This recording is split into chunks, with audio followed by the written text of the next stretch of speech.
Hey there, welcome to Brad Arrows. Tonight, we've got hours of chilling horror stories combined with soothing rain sounds to help you relax and sleep.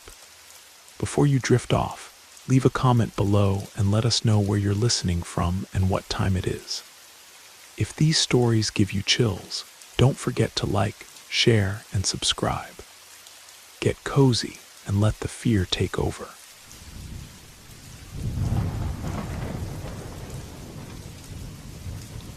The air in Willow Creek was always heavy with the scent of pine and damp earth. But tonight, it carried something else. A faint, metallic tang that clung to the back of Emma Crow's throat as she hurried through the deserted streets. She pulled her jacket tighter, her sneakers scuffing against the cracked pavement. It was late, far too late for a Thursday night, and the library had kept her longer than usual. The shortcut through the old Pineview Mall seemed like a good idea at the time. It was quicker than looping around the main road, and the sprawling, half-abandoned complex was quiet this time of night. Or so she thought.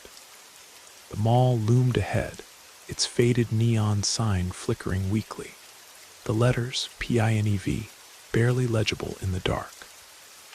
Once a bustling hub of Willow Creek's small-town life, it had been left to rot after the big box stores moved in on the outskirts. Now it was a relic, shuttered storefronts, cracked skylights, and a reputation for being haunted, thanks to local kids spinning tales about strange noises and shadows that moved on their own.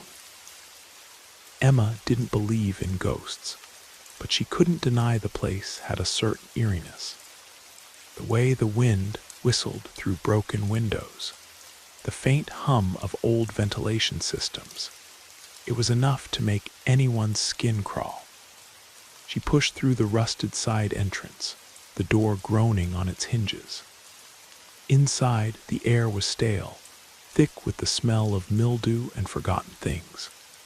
Her footsteps echoed off the tiled floor, each one sharp and loud in the cavernous space. The overhead lights buzzed faintly, casting a sickly yellow glow that barely reached the corners of the wide corridor. Empty storefronts lined the walls, their glass windows reflecting distorted versions of her shadow as she moved. Emma had walked this path dozens of times before, but tonight felt different. The silence wasn't just quiet, it was heavy, oppressive, like the air itself was holding its breath. She quickened her pace, her heart beating a little faster, though she told herself it was just the late hour and her tired mind playing tricks. Then she saw him. A man stood near the shuttered entrance to what used to be a department store, his silhouette half swallowed by the shadows. He was tall, lanky, his gray jacket blending into the dim light. His posture was strange, slightly slouched, as if he were trying to shrink into himself. Emma froze, her breath catching. She hadn't expected anyone else to be here, not at this hour. His head turned and his eyes found hers, sharp, piercing, like he'd been waiting for her. "Hey," he called, his voice low but steady, cutting through the stillness. "You got a second? I'm in a bit of a bind." Emma hesitated, her hand tightening around the strap of her bag. Sure," she said, her voice wavering slightly. "What's wrong?" The man stepped closer, and the dim light caught his face. He looked ordinary enough, mid-40s maybe, with tired eyes and a faint stubble. But there was something off about him, something in the way his gaze lingered a little too long. "Name S. Will Graves," he said, offering a small, tight smile. "I dropped my keys somewhere around here. Thought I heard them fall near the entrance, but I can't find them. You live around here, right? Maybe you've seen something." Emma frowned. She'd never seen this guy before, and Willow Creek wasn't exactly a place where strangers went unnoticed. "I don't think so," she said, taking a small step back. I'm just passing through. Will's smile didn't falter, but his eyes narrowed slightly, like he was studying her. Fair enough, he said. But if you see a guy about your age, dark hair, medium build, let me know. I'm supposed to meet him here. He's got something I need. The request struck her as odd. Who meets someone in a dead mall at this hour? I haven't seen anyone, she said, her voice firmer now. Sorry. Will nodded, but he didn't move. His gaze held hers, unblinking, and the silence stretched between them, thick and uncomfortable. The hum of the ventilation system seemed to grow louder, a low, grating whine that burrowed into her skull. Emma's skin prickled. She wanted to leave, to get out of this place and back to the safety of her small apartment. But her feet felt heavy, like they were stuck to the floor. All right, Will said finally, his voice softer now, almost apologetic. Didn't mean to bother you. He turned, his footsteps slow and deliberate as he walked toward the escalators that led to the lower levels. His figure faded into the shadows, leaving Emma alone in the corridor. She let out a breath she hadn't realized she'd been holding. Just a weird guy, she told herself. Probably lost, like he said. But the unease lingered, curling in her chest like smoke. She shook it off and started walking again, her sneakers echoing in the empty mall. The sooner she got out, the better. But as she passed the old fountain in the center of the mall, its basin dry and cracked, she noticed something glinting in the dim light. She stopped, her heart skipping a beat. There, half buried in the dust, was a small silver bracelet. It looked old, the metal tarnished, with faint engravings that were too worn to read clearly. Emma knelt down, her fingers brushing against the cold surface as she picked it up. The moment she touched it, a chill ran through her, sharp and sudden, like a needle piercing her skin. She turned the bracelet over in her hands. There was something familiar about it, though she couldn't place why. It reminded her of something from her childhood, a memory of her older sister, Lily, who'd vanished when Emma was just a kid. The police had called it a runaway case, but Emma had never believed that. Lily wouldn't have left without a word. The bracelet felt like a piece of that puzzle, a fragment of something long buried. Her pulse quickened. She stuffed the bracelet into her pocket and stood, glancing around. The mall felt different now, the shadows deeper, the air colder. The hum of the ventilation system was back, louder, more insistent, like a heartbeat pulsing through the walls. She told herself it was nothing, just her imagination, stirred up by the strange encounter and the bracelet. But the feeling of being watched was unmistakable. A faint sound broke the silence, a soft, metallic scrape, like something being dragged across the floor. It came from the direction Will had gone, toward the escalators. Emma's breath hitched. She should leave. She knew she should leave. But something about the bracelet, about Will's cryptic words, pulled at her. She had to know what was going on. Her footsteps echoed as she moved toward the escalators, each step slower than the last. The air grew colder with every inch, the faint smell of rust and decay growing stronger. The escalators were frozen, their steps covered in dust, leading down to the lower level, a maze of storage rooms and service corridors that no one had used in years. She hesitated, her hand gripping the railing, the cold metal biting into her palm. Then she heard it again, the scrape closer now, followed by a low, almost inaudible whisper. It wasn't words, not exactly, but it sent a shiver down her spine. Against her better judgment, she descended, her sneakers thudding softly against the metal steps. The darkness seemed to swallow the light from above. and by the time she reached the bottom, the hum was so loud it vibrated in her chest. The lower level was a labyrinth of narrow hallways, lined with rusted pipes and stacks of forgotten boxes. The air was thick, heavy, with the scent of oil and damp concrete. Emma pulled out her phone, the screen's glow casting jagged shadows on the walls. The light did little to ease her growing dread. Every corner seemed to hide something.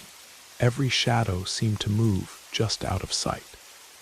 She moved forward, her breath shallow, her ears straining for any sound. The hum was constant now, a low, mechanical drone that seemed to come from everywhere and nowhere. She rounded a corner and froze. At the end of the hallway was a door, old, rusted, with a faint sliver of light seeping from underneath. The sight of it made her stomach twist. It wasn't just a door. It was wrong, like it didn't belong here, like it had been placed there just for her.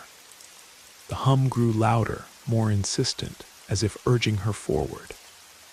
Emma's legs trembled, but she couldn't stop herself. She had to know. She had to see. Her hand reached for the handle, the metal cold and slick under her fingers. The moment she touched it, a sharp jolt shot up her arm, like static but stronger, more alive. She yanked her hand back, gasping, but the sensation lingered, buzzing under her skin. The whispers started again, faint but unmistakable, overlapping, like a crowd murmuring just out of earshot. Emma's heart pounded. She wanted to run, to get as far away from this place as possible, but the bracelet in her pocket felt heavy, like it was anchoring her to the spot. She thought of Lily, of the nights she'd spent wondering what had happened to her sister, of the stories their grandmother used to tell about things that lingered in old places, things that fed on fear.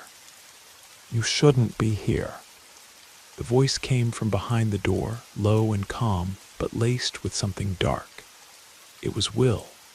Emma's breath caught in her throat. She hadn't seen him since the escalators, hadn't heard him follow her. How was he here? What are you doing here?" she stammered, her voice barely above a whisper.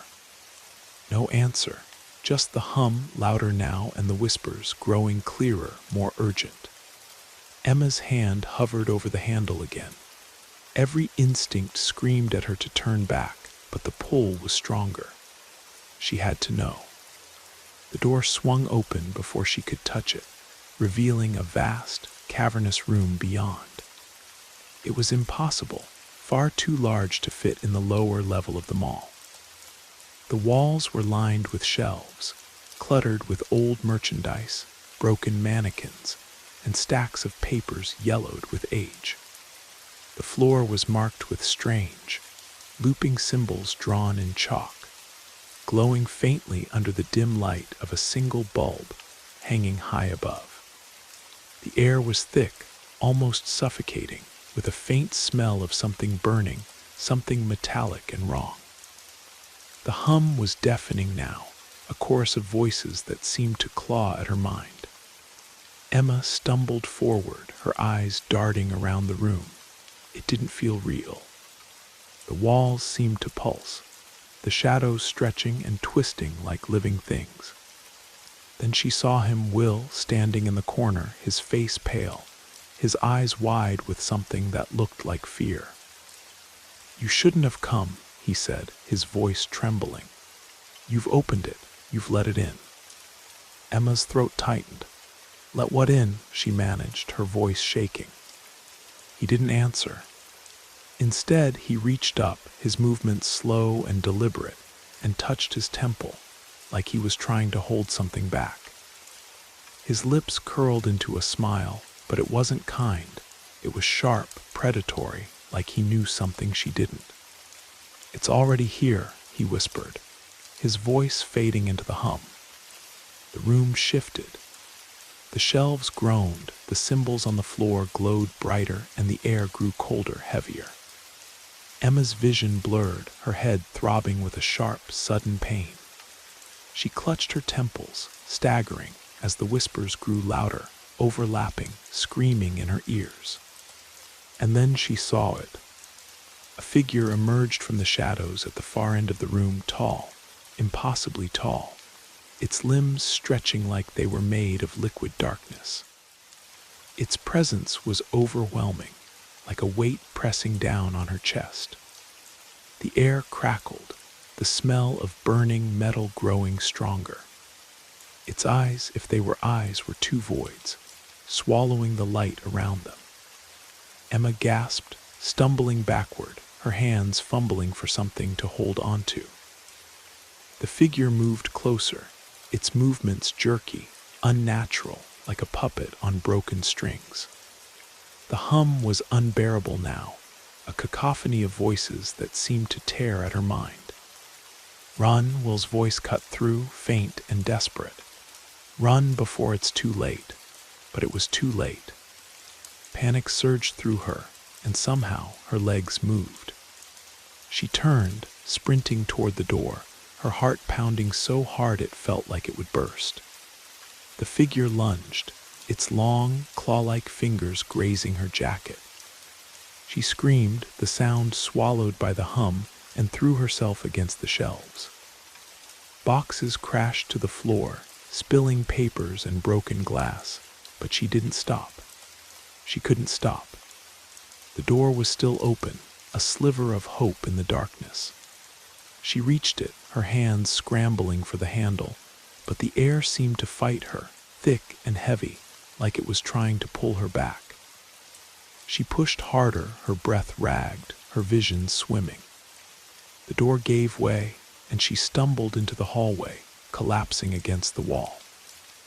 The hum followed her, louder, angrier, filling her ears with its relentless drone. She ran, her sneakers pounding against the concrete, the sound echoing in the empty corridors. The footsteps were back, heavy, deliberate, not hers. They were coming from behind her. She didn't dare look back. She couldn't. She rounded a corner, her lungs burning, and there he was, Will, standing in the middle of the hallway, his face pale, his eyes wild with terror. "Why didn't you listen?" he gasped, his voice barely audible over the hum. "It's not just here, it's everywhere." Emma's chest tightened. "What is it?" she demanded, her voice breaking. "What's happening?" He opened his mouth to speak, but his eyes widened, his body going rigid. She followed his gaze, her heart stopping. At the end of the hallway, near the escalators, the figure emerged again. It was taller now, its limbs stretching impossibly long, the shadows swirling around it like smoke. The air grew colder, the hum louder, and Emma felt the bracelet in her pocket grow heavy, like it was burning against her skin. "You shouldn't have come here," Will whispered, his voice cracking. "It's tied to you. It's always been tied to you." The figure took a step forward, and Emma understood. The bracelet, the whispers, the feeling of being watched, it wasn't random. It was personal. It was about Lily, about the secrets her family had buried, about the stories her grandmother had told her about things that lingered in old places, things that never let go. She turned and ran, her breath ragged, her legs shaking. The footsteps followed, closer now, their rhythm matching the pounding of her heart. The mall seemed to twist around her, the hallways stretching, the walls closing in. She reached the escalators, her hands grabbing the railing, but the ground beneath her seemed to shift, the metal groaning under her weight. The hum was everywhere, filling her head, her chest, her bones. She stumbled, her hands slipping, and for a moment there was nothing, just silence, pure and deafening. She didn't dare open her eyes. She didn't dare move, but she could feel it. It was close, it had found her.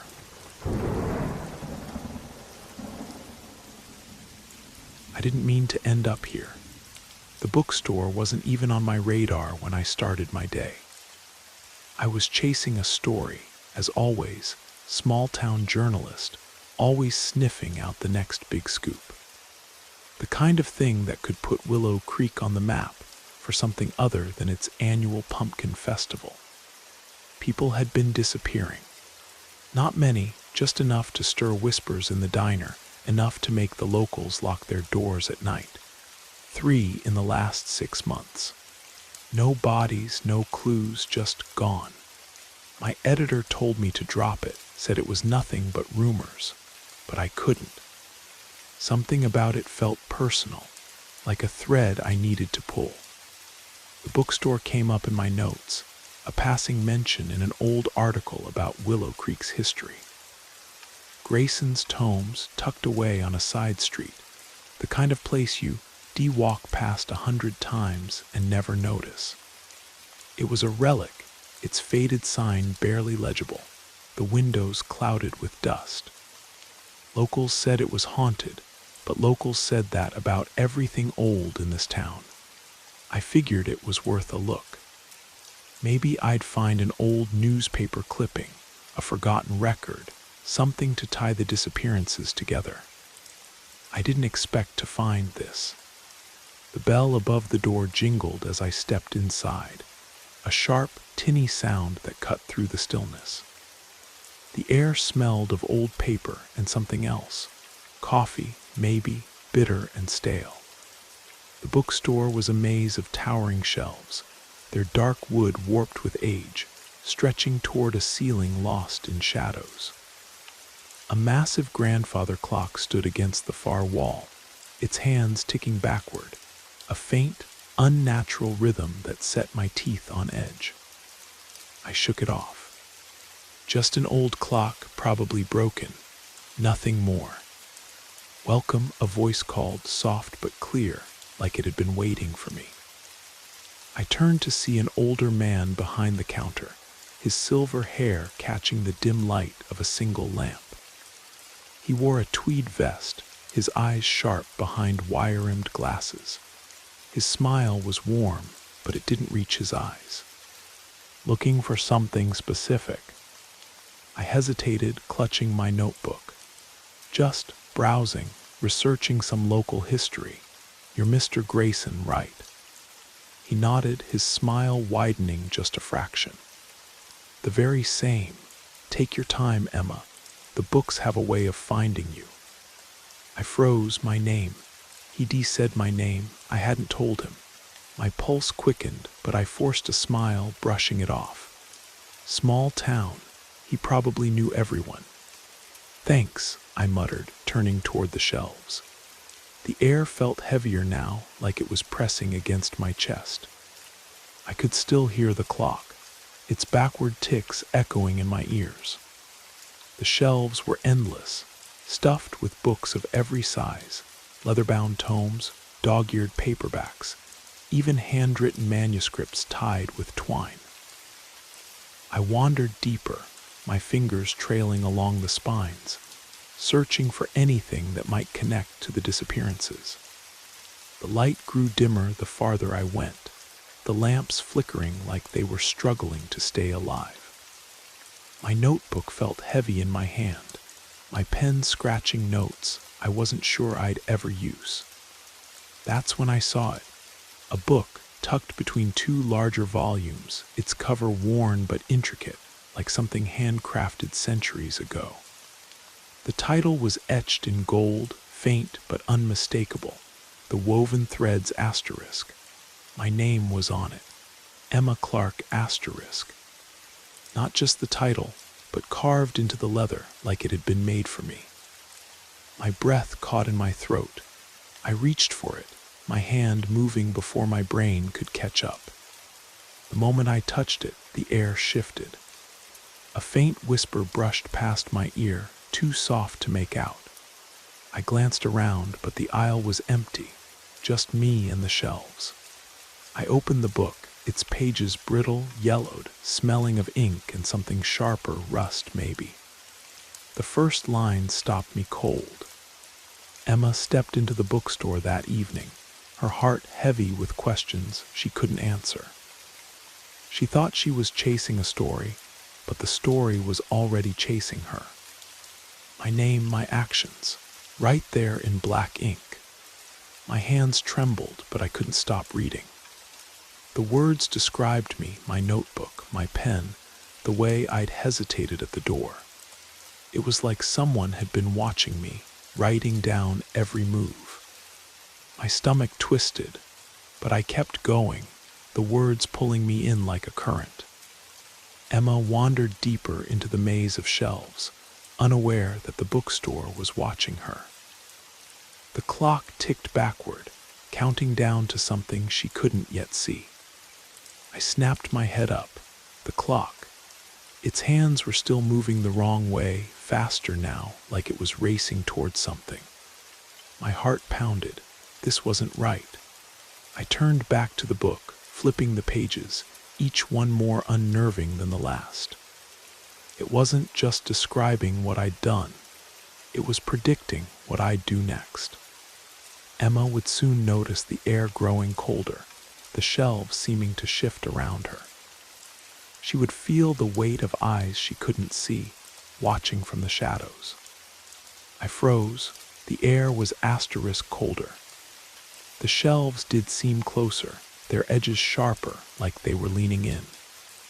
I spun around, expecting to see someone, Mr. Grayson, maybe, or a customer, but there was nothing. Just the faint hum of the lights, and that damn clock, ticking backward louder now, like a heartbeat in my ears. "Put it down, Emma," I whispered to myself, my voice shaking, but my hands wouldn't let go. The book felt heavier, like it was anchoring me to the spot. I turned another page, the paper crinkling like dry leaves. Emma would hear a whisper, soft at first, like a thought she couldn't quite grasp. But it would grow louder, clearer, until it was her own voice, speaking her fears aloud. My breath hitched, a whisper. I heard it now, faint but growing, like a breeze carrying words I couldn't make out. It was coming from the shelves, from the book, from everywhere. I slammed the book shut, my hands shaking, and shoved it back onto the shelf. But the whispers didn't stop. They were inside my head now, repeating my name, my thoughts, my fears. "Emma," the voice said, clear as day, but it wasn't mine. It was deeper, colder, like it belonged to the bookstore itself. "You can't leave." I stumbled back, my notebook falling to the floor. The lights flickered, plunging the aisle into darkness for a split second. When they came back on, the shelves looked different, taller, closer, their spines warped, the titles unreadable. The air smelled sharper now, metallic, like blood. My heart raced. I had to get out. I turned toward the entrance, but the aisle stretched endlessly before me, the door nowhere in sight. The clock's ticking was louder, faster, a relentless rhythm that matched my pulse. I ran, my footsteps echoing, but the shelves seemed to move with me, shifting, closing in. The whispers grew louder, a chorus of voices now, all saying my name, all pulling me back. Emma would try to run, but the bookstore would not let her go. It was alive, and she was its story now. I stopped, gasping for air. The book.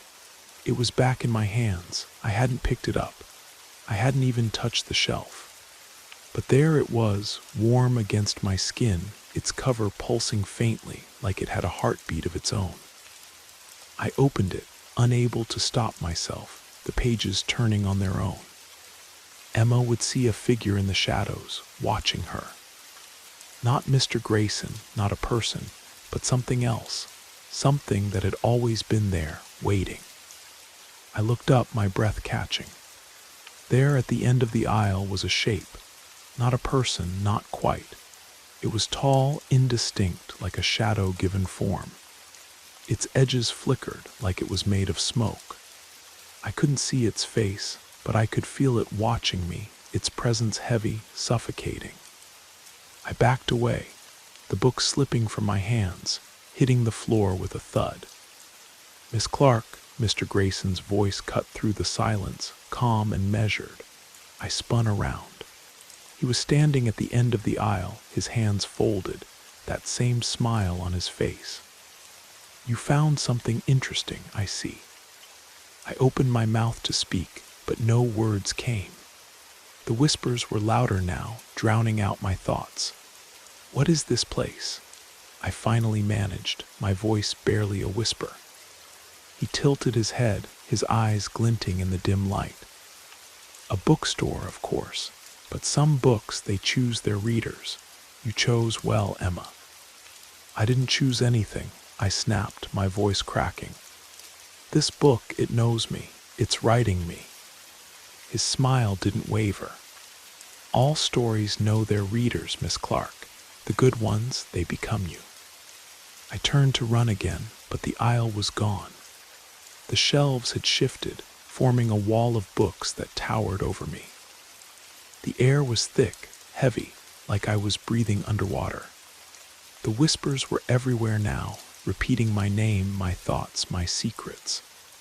Secrets I'd buried deep, my sister's accident, the guilt I carried, the night I walked away and never looked back. The book knew it all. I fell to my knees, the book open in front of me, its pages turning faster now, words appearing as if written by an invisible hand. Emma would learn the truth about her sister's death. She would see it in the pages, relive it, and it would break her. "No," I whispered, tears stinging my eyes. I didn't want to see it. I didn't want to know. But the words kept coming, describing the car crash, the rain, the moment I chose to leave her behind. I slammed the book shut, but the words were in my head now, inescapable.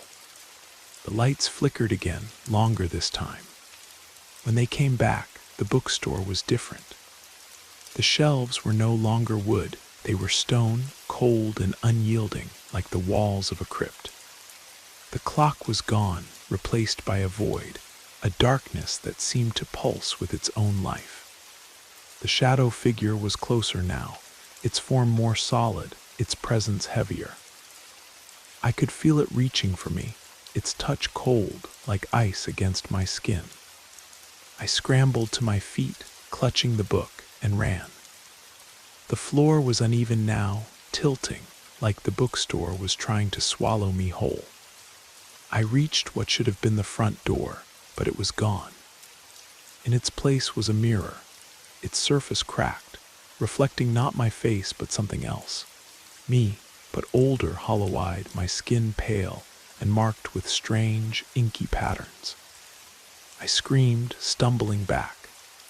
The whispers were deafening now, a chorus of my own voice, repeating my guilt, my fear, my name. The book was open again, in my hands, though I didn't remember picking it up. The pages were blank now, but I could hear the scratching of a pen, the sound of words being written somewhere I couldn't see. Emma would stand before the mirror, seeing herself as the story saw her, not as she was, but as she would become. The bookstore had claimed her, and she would never leave. I threw the book to the floor, but it didn't matter. The words were inside me now, shaping me, rewriting me. The shadow figure was behind me, its presence so close I could feel its breath, cold, sharp, like the air before a storm. I turned, but there was nothing there. Just the shelves, the books, the endless maze of stories. And then I saw them. Other books, their spines marked with names. Dozens of them, hundreds, stretching into the darkness. Names I didn't know, but some I recognized, people who had gone missing, people the town had forgotten. Their stories, like mine, trapped in the pages in the bookstore. The lights went out. The darkness was complete, swallowing everything. I couldn't see, couldn't move, but I could hear the scratching, the pen writing, the pages turning. My story wasn't finished.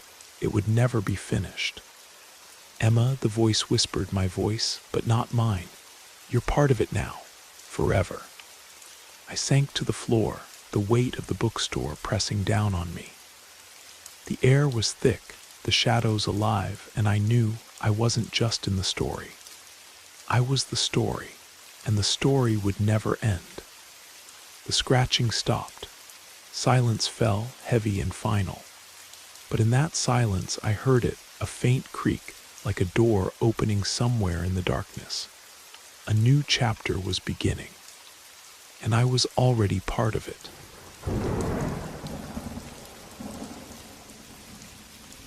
This happened when I was a kid back in the late 70s. It's something I never really thought much about until I got older, but looking back now, it was definitely one of the creepiest things I've ever experienced. We lived in a small suburban neighborhood in Ohio, and it was a different time, you know. The back door was usually unlocked. Kids played outside without anyone worrying too much, and you could leave your car running for a minute without thinking twice. It wasn't unheard of for neighbors to just pop in unannounced, especially if they were friendly or lived next door. But this one neighbor, he was a bit off, shall we say.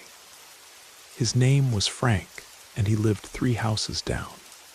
He was always hanging around in his front yard, waving at people, always way too friendly. But he had this weird habit of just walking into our house. I'm talking about walking in like it was his own home. No knocking, no waiting for someone to answer.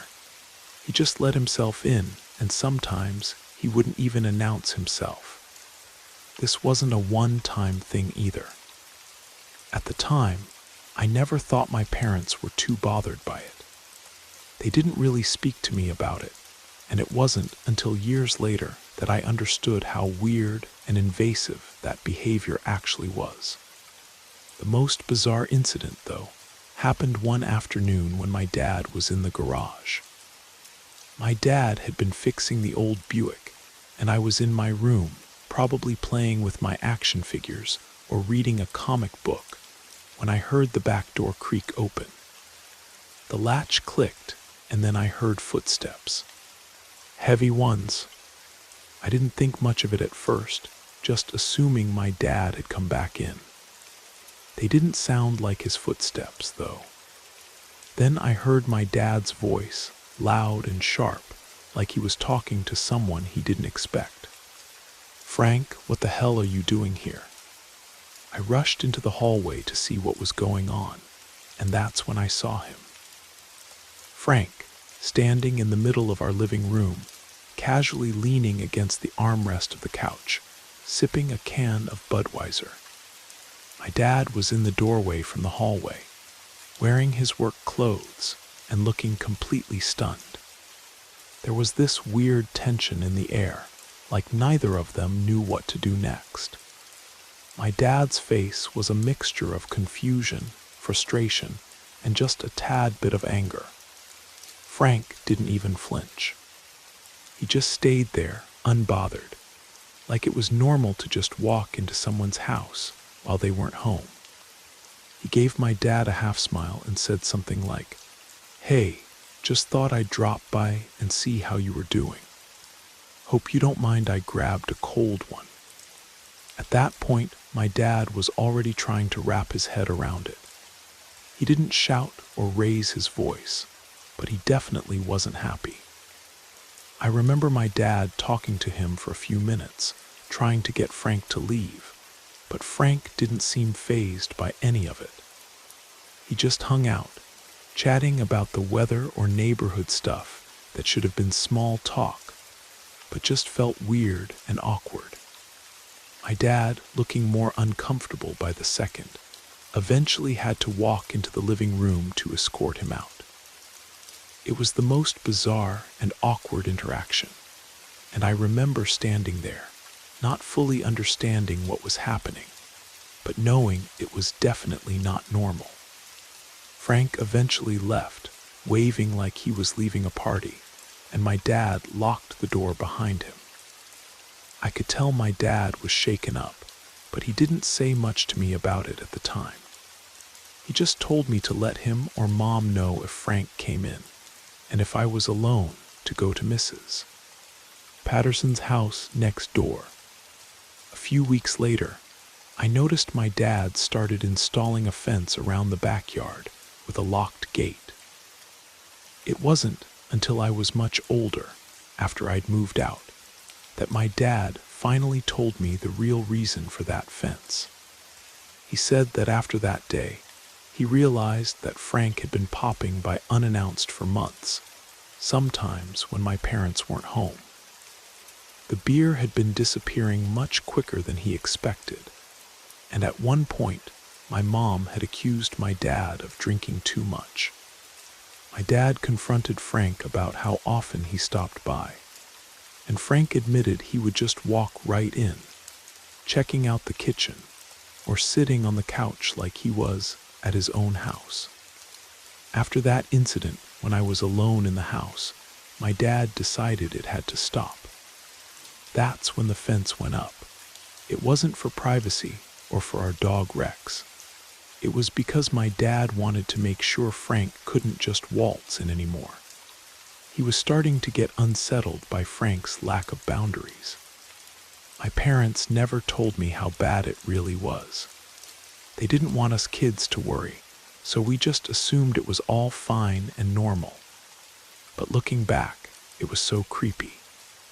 I can't imagine just walking into someone's house whenever I felt like it, let alone staying in the living room like I was an invited guest. We eventually moved away when I was in high school, and I have no idea what happened to Frank after that. I'll never forget how normal it all seemed at the time in my naivety. Now, as an adult, I look back and think about all the ways it could have ended differently.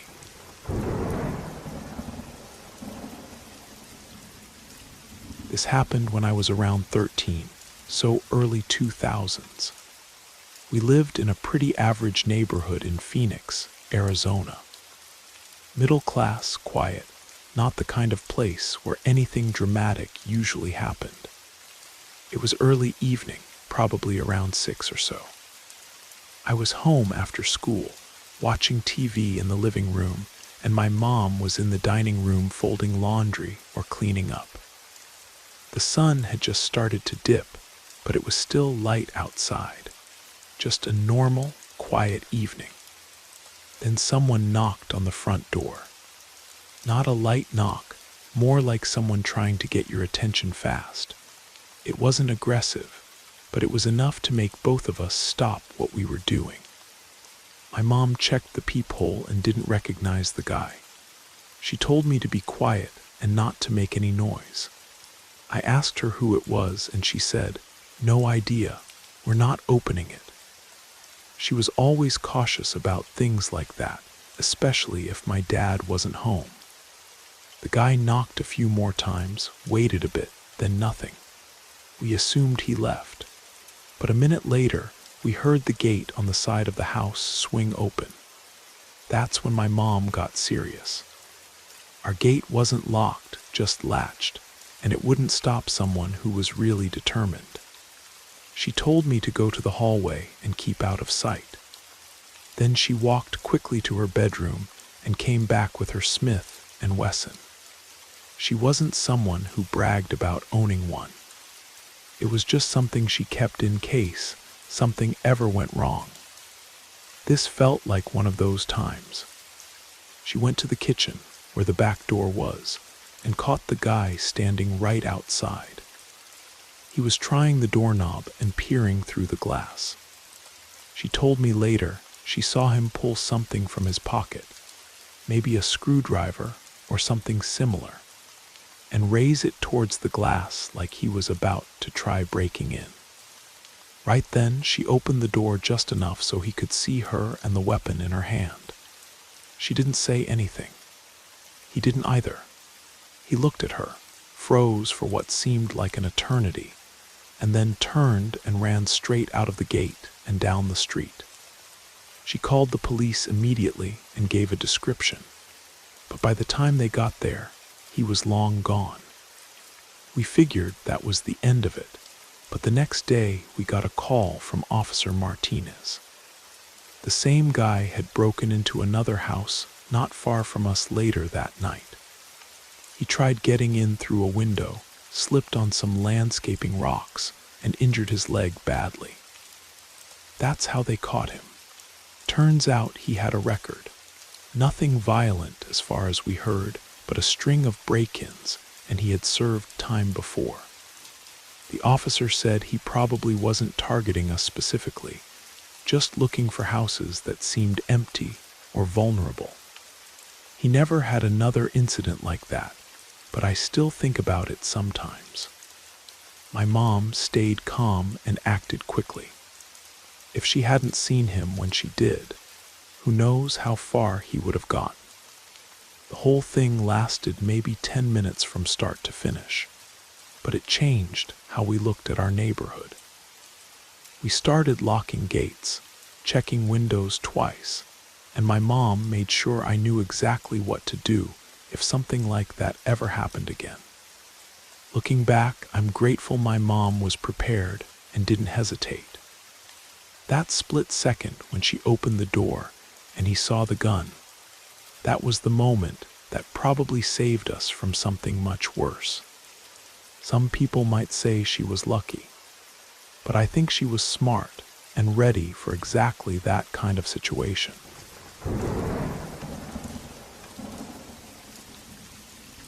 This didn't happen to me directly, but to my Aunt Patricia a couple of years ago. She lives in a quiet residential neighborhood in Sacramento, California. One of those older suburbs with long, narrow lots, fences between the houses, and big backyards. The kind of place where people don't worry too much about locking their doors in the middle of the day, which, as we found out, isn't always smart. It was around 3 o'clock in the afternoon on a weekend. Broad daylight, totally normal afternoon.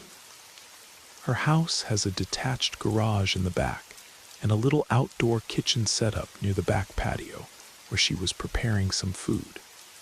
I think she was making something on the grill for a family dinner that night. Her phone was inside, so she wasn't distracted. And because of how her backyard is set up, with a big privacy fence and a few oak trees, she didn't hear anything coming from the house. After being outside for maybe 20 or 30 minutes, she walked back into the house through the back door, which leads into the kitchen. From there, her living room is just a few steps away and visible through a wide archway. That's when she saw them. 2 men in the middle of carrying her flat-screen TV out of the house. She said they were halfway across the living room, holding the 55-inch Samsung between them. They hadn't heard her come in, and as soon as she stepped through the door and saw them, there was this frozen moment where everyone just stared at each other. Then she screamed, like full-throat, terrified scream, and the men both panicked. They dropped the TV right there on the hardwood floor, shattered the screen, and bent the frame. Then they ran straight out the front door, leaving it wide open. She was shaking so badly she could barely dial 911, but she managed to.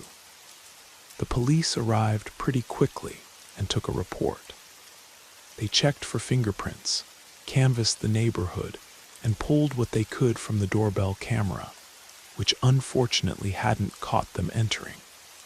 But it did get them running out.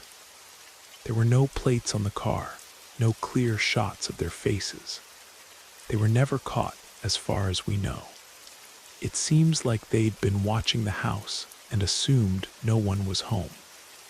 Probably saw her go out back and didn't realize she was still on the property. The weird part is that they must have come in through the front door, possibly even knocked first. There was no sign of forced entry. It's likely the front door was unlocked, which she's never done again since. What stuck with me the most was how fast it all happened. In broad daylight, quiet neighborhood, she was home the whole time.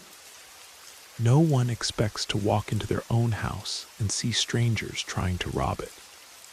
The violation of that space, that feeling of safety in your own home, it really affected her. Since then, she's upgraded all her locks, installed a complete security system with cameras inside and out, and actually keeps the door locked even when she's just going to the backyard. She still gets nervous when she's home alone, especially if she's outside for too long. She says she always glances inside through the windows before she walks in now, just to make sure. The police said this kind of thing happens more often than people think. Daytime burglaries when people assume homeowners are at work. They look for houses where it seems like no one's around, try the doors, and if they're unlocked, they just walk right in. It's just a reminder that you never know when something like this is going to happen. Lock your doors, even in the middle of the day, even if you're just going to the backyard for a few minutes. And maybe glance inside before you walk in, just to be safe.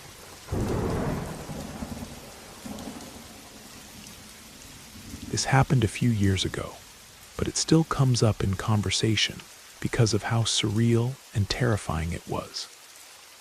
One of my closest friends, Jake, lived in a rental house with 3 other guys while they were all going to college in Austin, Texas. It wasn't a great neighborhood, but not terrible either. Just kind of worn down and loud. Mostly students, some older folks, and a few sketchy houses scattered in. You get the picture. Anyway, it was around 11 o'clock on a Wednesday night. Not a weird time for people to stop by their place. There was always someone coming or going. I wasn't there that night, but I heard about it the next morning directly from Jake, and he was still visibly shaken up. So here's what happened. He was in his room playing Call of Duty or watching Netflix or something when someone banged on the front door. One of the guys he lived with, Trevor, opened the door without really thinking. That's when 4 men pushed their way in fast, like they weren't messing around. One of them had a pistol and immediately shoved it into Jake's neck, pushing him up against the wall in the hallway. They didn't scream or make threats. They just said something like, "Where are the drugs?" It wasn't a question. It was an assumption, like they were sure that's what they'd find. Jake kept saying, "We don't have any. We don't have anything like that, I swear." He offered to let them take whatever they wanted, money, electronics, anything, but they were focused on one thing. While the guy with the gun held him there, the other 3 went through the house. They searched every room, pulled out drawers, opened closets, looked under beds. They didn't destroy the place, but it was clear they were used to doing this. It wasn't chaotic, it was methodical. The whole thing lasted maybe 5 or 6 minutes, but for Jake, it felt like forever. Eventually, the guys realized they weren't going to find what they were looking for. One of them said something like, "This isn't it," and they started filing out. Just before the last one left, he looked at Jake, still frozen against the wall, and muttered, "Sorry, man," and then walked out. They didn't call the cops right away because, honestly, they were all kind of in shock. And also kind of paranoid, because even though they didn't have drugs, friends did sometimes bring weed around when they had parties. They did eventually report it, but nothing ever came of it. No arrests, no follow-ups, just a report in a system somewhere. The running theory, and what the cops seem to think too, is that the guys were looking for someone else. Probably a house down the street or around the block. Maybe someone had moved out, and Jake's group had moved in recently. Or maybe they just got bad intel. Either way, it was a case of mistaken identity. It could have gone so much worse. No one got hurt, nothing got taken, and the gun never went off. But the psychological effect of that night stuck with everyone in that house for months. After that, they were all paranoid about every knock on the door. They installed a camera, reinforced the locks, and one of the guys, Michael, moved out within the year. It was one of those moments where reality just snaps. One second you're sitting in your house playing video games. The next you've got a gun in your face. And you're wondering if you're going to die over something you know nothing about. Jake said the worst part wasn't even the gun. It was the uncertainty. Not knowing if these guys were going to believe them. Not knowing if they were going to get angry and do something violent when they realized they'd made a mistake. That feeling of being completely powerless, completely at the mercy of strangers who had already shown they were willing to use force. He's doing better now, but he still gets jumpy when someone knocks unexpectedly. And he always checks who's at the door before opening it.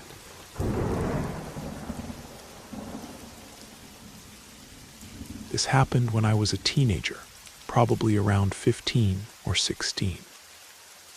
I was spending the night at my best friend's place in Denver, Colorado, and what happened that night has never totally made sense to either of us. We still talk about it sometimes, just trying to figure out what the hell that guy was doing there, or who he even was. My friend Danny lived in a 2-story house with his mom and younger sister. That night, it was just the two of us and his mom home. His little sister was staying with their grandmother, and his mom had gone to bed early around 10 o'clock.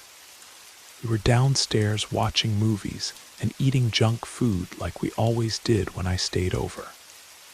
I don't remember what time it was when we finally went to sleep, but it was definitely late. Past midnight for sure. We were both sleeping on couches in the living room. It was dark, and the only light came from one of those dim kitchen night lights. I'm a light sleeper, and at some point in the middle of the night, I woke up because I heard what sounded like the front door creak. I thought maybe it was Danny's mom getting up or something, but then I saw movement near the front of the room. There was a guy standing in the hallway. He was a silhouette against the kitchen light, so I couldn't make out much detail. Just that he was an adult, wearing a dark hoodie or jacket, and he was standing completely still, like he was trying to figure out if we were asleep. I froze. I didn't know if I was dreaming or not at first, and I didn't want to wake Danny in case I was just being paranoid. But then the guy took a step forward into the room, and I saw him more clearly. He looked surprised, like he hadn't expected anyone to be there. Then Danny stirred. He must have sensed something too, because he sat up and said, "Who the hell are you?" That's when everything went sideways. The guy lunged toward Danny without saying a word. It was this weird, panicked moment where no one knew what was happening. Danny tried to stand up and push him off, and I jumped to my feet too, but I didn't know what to do. The guy was already on top of Danny, grabbing at his arm. Then, in the most bizarre twist, the guy bit him. Hard. Danny screamed. I mean, not just yelled, he screamed.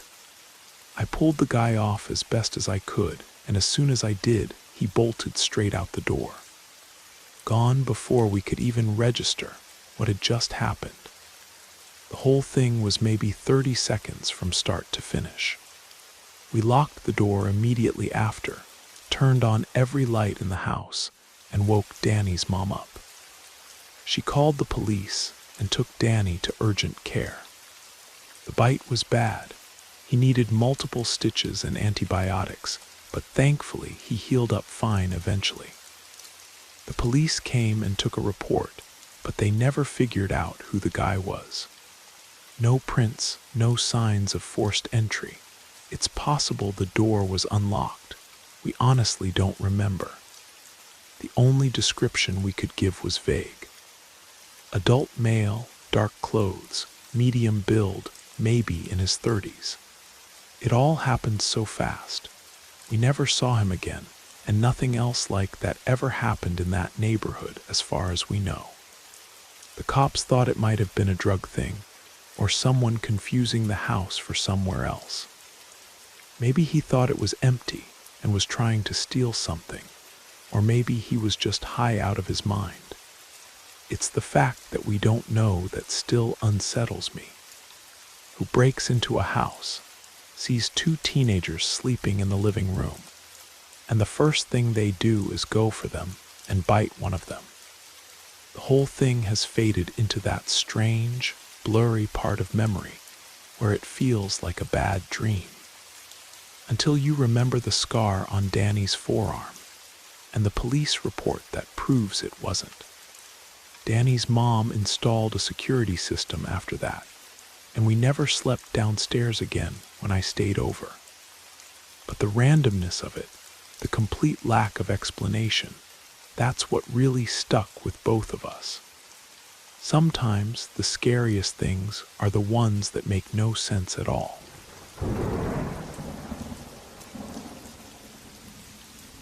This happened about 2 years ago, and even though it was over in a matter of minutes, I still think about it every now and then. Mostly what could have happened if I hadn't woken up when I did. For a bit of background, I worked night shifts at a warehouse distribution center in Milwaukee, Wisconsin, so my sleep schedule was totally flipped. I'd usually get home at around 6:30 in the morning, eat something quick, maybe watch a bit of TV, and crash by 8. This was a Tuesday, middle of the week, nothing unusual. I was dead asleep when it happened. No dreams, no noise, nothing that consciously woke me up. Just one of those weird moments where you suddenly open your eyes for no reason. I remember laying there for a second, groggy and disoriented, then getting up to get a drink of water from the kitchen. That's when I saw them. Two guys, one kneeling and one standing, both outside my sliding glass door, working on the lock with what looked like a screwdriver and maybe a crowbar or some kind of thin pry tool. My kitchen opens right onto my small backyard, and the sliding glass door is partially shaded by a privacy fence, so it's not easily visible from the street.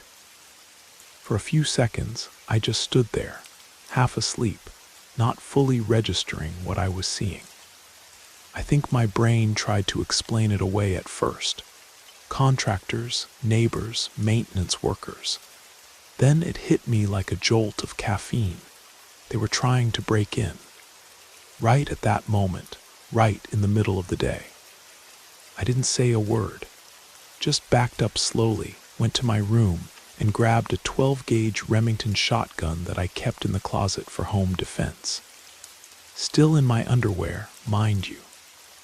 No shirt, no shoes, but plenty of firepower. So there I was, just me, my gun, and a rapidly increasing heart rate. I walked back into the kitchen as quietly as I could and opened the side door that leads out to my driveway. As I did, I heard a car horn start honking from across the street. Their getaway driver must have seen me through the window or spotted me in a mirror or something, because the second that horn went off, the two guys bolted. They didn't even stop to grab their tools. They just took off through the gate and sprinted across the street. I stepped outside, still in my underwear, still holding the shotgun, and watched them jump into an old, beat-up Chevy sedan. The driver punched it, tires screeching, and they peeled out so fast I couldn't even catch a full plate number, just a partial. I didn't fire, didn't have a reason to, and honestly, I was shaking too much to trust myself with it anyway. But I stood there like a lunatic, barefoot and half naked, watching them disappear down the street. I called the police after I calmed down. They came out, took a report, and collected the screwdriver the guys had dropped. They dusted the sliding door for prints, but didn't find much. No real leads, and I never heard any updates after that. The officer said the method was typical of quick daytime break-ins. Target houses that looked empty during work hours, get in and out fast, grab whatever they could carry easily. Electronics, jewelry, cash.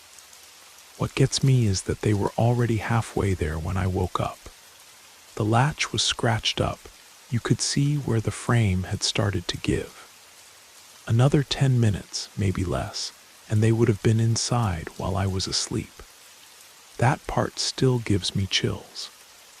Needless to say, I've made a few changes since then.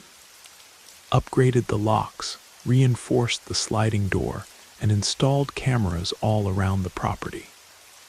Also, I started wearing pajamas to bed, just in case. The whole thing was probably less than 5 minutes from when I woke up to when they drove away. But it completely changed how I think about security.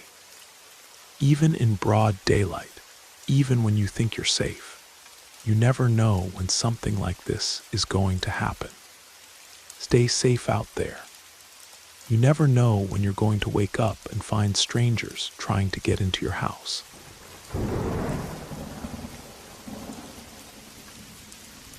This happened about 5 years ago, and I've never talked about it online, but I think about it more than I care to admit. I'm posting it now because I saw a story here that hit way too close to home. To set the scene a bit, I'm a pretty big guy. 6'3", just under 240 pounds. I played football all through high school and part of college in Nebraska until an injury ended that chapter. I've stayed in shape since then, not for sports, just because I like feeling strong and capable. I never thought I'd end up using that strength like this. It was around 3 o'clock in the morning on a weeknight. I live alone in a 1-story house in a quiet suburb of Omaha, not far from where I grew up. I was asleep when I heard a clunk, and then what sounded like glass cracking. At first, I thought it was something falling in the kitchen, maybe a plate or something off a shelf, until I heard footsteps. Not cautious footsteps, confident ones. That's when adrenaline hit. I didn't yell, I didn't flip on any lights. I got out of bed, grabbed the small aluminum bat I keep under it.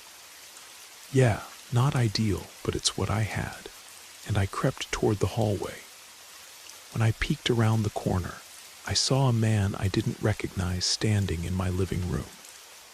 He was wearing a dark hoodie and gloves, and he had a flashlight. He was going through my laptop bag and hadn't seen me yet. Now here's where everything just snapped.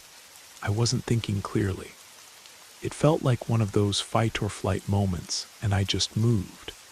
I sprinted at him and tackled him full force. Honestly, the hardest I've ever hit anyone in my life. He didn't see it coming at all. I hit him square in the ribs and drove him into the floor. The sound he made when we hit the ground was awful. He started yelling and trying to squirm away, but I had a knee on him and started yelling for someone to call the police. I'd left my phone in the bedroom. Luckily, a neighbor actually did hear the noise and had already called 911. He tried to fight, but I outweighed him by at least 50 pounds, and he was in bad shape from the hit. I didn't hit him again after the tackle, but I didn't let him up either. I just stayed on him, breathing hard, keeping one arm twisted behind his back until the cops showed up. Maybe 5 or 6 minutes later, but it felt like an hour. Turns out I broke 2 of his ribs and fractured his orbital bone. He had a screwdriver on him and a folding knife in his hoodie pocket. Neither were drawn, but they were there. The police said he entered through my kitchen window by prying it open with a crowbar, which he left outside. He had a record, 2 prior convictions for burglary and a drug charge. They hit him with felony burglary, possession of burglary tools, and a few other things. I had to testify later, which sucked. Seeing him in court after everything was surreal. He got sentenced to 6 years, no parole for the first 4, because it was his 3rd strike. He didn't say anything during sentencing, just stared at the floor. I still have mixed feelings about it.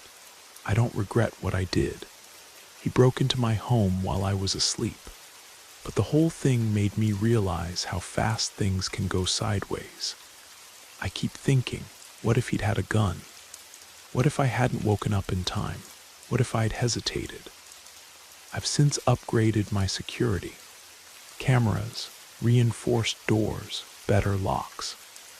I also got some legal advice and training, just in case I have to deal with something like this again. The weird part is how normal everything felt the next day. I went to work. People asked about the bandage on my knuckle, and I just said I'd scraped it on something. Life just continued. But every now and then, usually late at night, I think about those few minutes. How quickly it all happened, how different it could have been. It's a reminder that you never really know what you're capable of until you're put in a situation where you have to find out. Anyway, if you've ever thought that kind of thing doesn't happen in nice neighborhoods, trust me, it can. And it feels very different when it's in your house, your space, and your life on the line.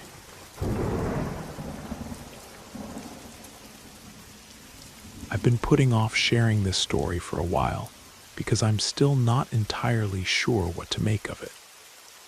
It's been several months since it happened, but the unease still lingers in the pit of my stomach. I'm a 27-year-old woman who lives alone in a small townhouse in Portland, Oregon, tucked away on a quiet street. It's a nice neighborhood, not a lot of foot traffic, mostly families and elderly neighbors.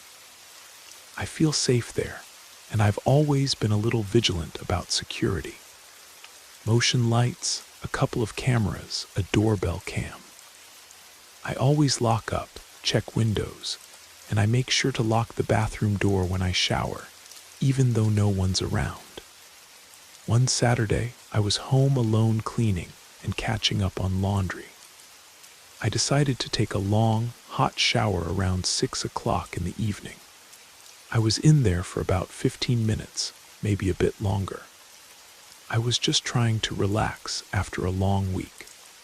The bathroom is pretty small, and the shower is in the corner next to the only window in the room. I'm not one of those people who's paranoid about someone sneaking up on me while I'm showering, but I always check the blinds just to be sure. I did the same this time. When I finished up and got out, though, I felt off. I couldn't quite place it at first, but there was this weird feeling in the air, like something had shifted. I quickly wrapped a towel around myself and walked back to the bathroom door.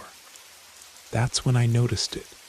The door, which I always keep locked when I'm in the shower, was slightly ajar.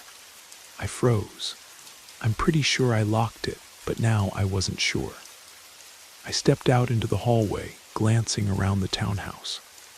The place was silent. Nothing seemed out of place. Still, I felt the hairs on the back of my neck stand up. I was about to go check the door again when I noticed something in my hallway. A small, muddy footprint on the carpet, right in front of my bathroom door. It was still fresh, still damp. I immediately panicked. My first thought was to check the windows. Nothing looked disturbed, but that didn't make me feel any better. Someone had been inside. I called my friend Lisa, and she talked me down, but I still couldn't shake the feeling that someone had been there. I checked my security camera footage just to reassure myself that no one had entered through the front door or back gate. What I saw made my stomach drop. The camera facing the front door recorded footage of me walking toward the bathroom, just like normal. But then, after a few minutes, I saw a figure enter the frame. It was a man, tall, wearing all black. He walked up to the front porch, paused, and then turned around to go around the side of the house. The camera didn't record him coming through the door, but it did catch a glimpse of his figure right after I'd gone into the bathroom. I don't know how, but somehow he'd gotten in while I was showering. I immediately called the police. They came and did a sweep of the house. They didn't find anyone, but they confirmed the lock on my back door had been tampered with. The door frame was slightly scratched, as though someone had tried to force it open and succeeded. There were also a couple of handprints on the window that I hadn't noticed before. Here's the scariest part. I showed the officer the footage from the previous day or so, and to my absolute disbelief and horror, we watched as the man in black clothes entered at 6 o'clock in the evening. This followed my entering the bathroom again. The officer asked if I had a routine, and I remembered the ringing in my ears as I told him that yes. I usually took a shower at 6 o'clock after I returned from work. He told me it seemed like the intruder only entered when I was in the shower. The police believed that he'd been watching me from outside, waiting for the right moment when I was most vulnerable, and then quietly slipped in when I was distracted by the water. Ever since then, I've been more vigilant, and I even moved out to stay with Lisa for a while. I also installed better locks and upgraded my security system. But the thought of someone watching, waiting for that moment when I was completely unaware, it chills me every time I think about it. And I still don't know how he knew what time I showered. The police suggested that I better cover the window in the bathroom or consider if anyone I'd had a close relationship with might be doing this. I had a few exes, but I haven't had contact with them for some time. Honestly, this keeps me awake at night, and I have decided to move as soon as I can get out of my lease. The idea that someone was studying my habits, learning my schedule, waiting for the perfect moment to violate my space, it's something I can't get past. I've started varying my routine now, different times for everything. Never the same pattern twice. But I shouldn't have to live like that in my own home.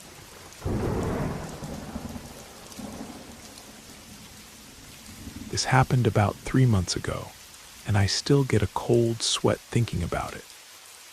I don't know if I was just too calm or if I was being stupid, but this whole thing really messed with my sense of safety at home. I'm a 31-year-old guy living alone in a quiet suburban neighborhood in Charlotte, North Carolina. I'm pretty chill about my surroundings. I make sure to lock everything up and check the windows, and I'm pretty aware of what's going on around me. I don't usually get rattled, but this time, it's still hard to shake. It started on a regular Tuesday night. I was coming home late after work, around 10:30. The neighborhood was dead quiet, and I parked my car in the garage like I always do. I got out, went inside, and sat down to relax. An hour later, I realized I needed to grab something out of the car. Nothing major, just a jacket I'd left in the back seat. I didn't think much of it, but when I walked out into the garage, something immediately felt off. The first thing that caught my attention was the smell. A musty, old, almost damp smell that didn't belong. I figured it was just the old garage, but it didn't sit right with me. I flipped on the light and looked around, expecting to see nothing more than my usual mess. Boxes, tools, my Honda Civic. But then I saw him. He was crouching in the far corner, hidden behind a stack of old moving boxes, barely visible. He didn't move when I walked in. He was just there. My first instinct was to freeze, but I didn't. I've never been the type to panic, and right then, I made a choice. I wasn't going to hide or lock myself in the house. I wasn't about to let some stranger think they could just come into my space uninvited. So without missing a beat, I walked straight toward him. I didn't shout or make a scene, but I made it very clear I wasn't backing down. "Who the hell are you?" I demanded, my voice firm. I wasn't about to show any weakness. He didn't move. He didn't speak. He just stared at me from behind the boxes. "Get out of my garage," I said, now just a few feet away from him, keeping my cool but not backing down.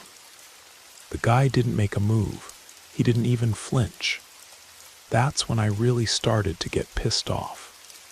"Are you seriously going to make me drag you out of here?" I asked, stepping closer. I wasn't playing games anymore. I wanted him out, and if he didn't leave on his own, I was ready to force him out. That's when he finally moved. He stood up slowly, his hands raised as if he was trying to show he wasn't armed. "I'm not here to hurt you," he muttered, but his words did nothing to ease the situation. I didn't care if he wasn't armed. This guy was in my space, hiding in my garage, and that alone made him dangerous. "Then why the hell are you hiding in my garage?" I shot back, not letting him off the hook. He didn't respond, just stared at me like he was calculating what to do next. At this point, I was done talking. I turned around and went straight for the door, locking it behind me. I wasn't going to give him the chance to make another move. I immediately called the cops. While I waited, I kept my eyes on the garage through the window. I wasn't about to take my eyes off him. He stood there for a few minutes, just staring at the door. I wasn't sure if he was considering making a run for it or just trying to figure out his next move. But when the cops finally showed up, he was gone. The cops checked the area, the garage, and even the surrounding alley. Nothing. No forced entry, no stolen items. Everything was just as it was before, except for the fact that some guy had been hiding in my garage, waiting to do God knows what. They ran a quick check of the area, but found no one matching his description. It was like he just vanished. I won't lie, I felt unnerved for a while after that. I put up extra lights around the house, got a security system installed, and I make sure to check every corner of my property when I come home now. I don't know what that guy's endgame was, but I wasn't about to find out. The fact that he was just sitting there, waiting, hiding behind my stuff like he belonged there, that's what really got to me. So to the guy who thought he could make my garage his hiding spot, let's not meet again. You better hope we don't cross paths, because next time, you won't get away so easily. I've learned to trust my instincts more since then.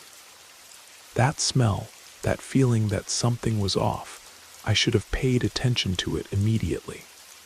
But I'm also glad I didn't back down.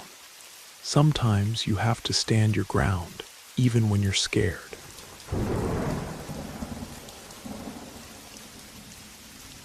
This happened a few months ago, and it still scares me every time I think about it.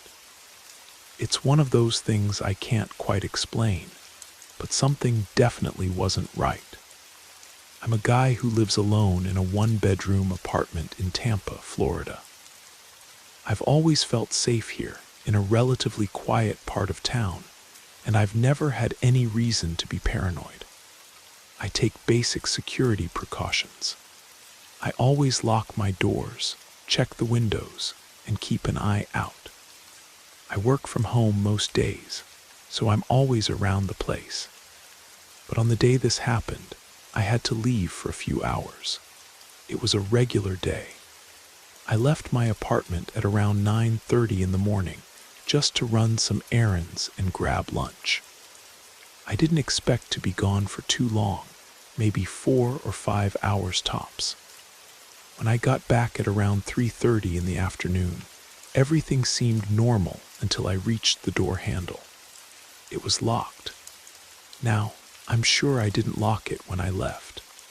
I've got a habit of leaving it unlocked, which I know is probably dumb, but I've always felt safe here. I've never double locked it. Just turn the deadbolt when I leave and leave it at that.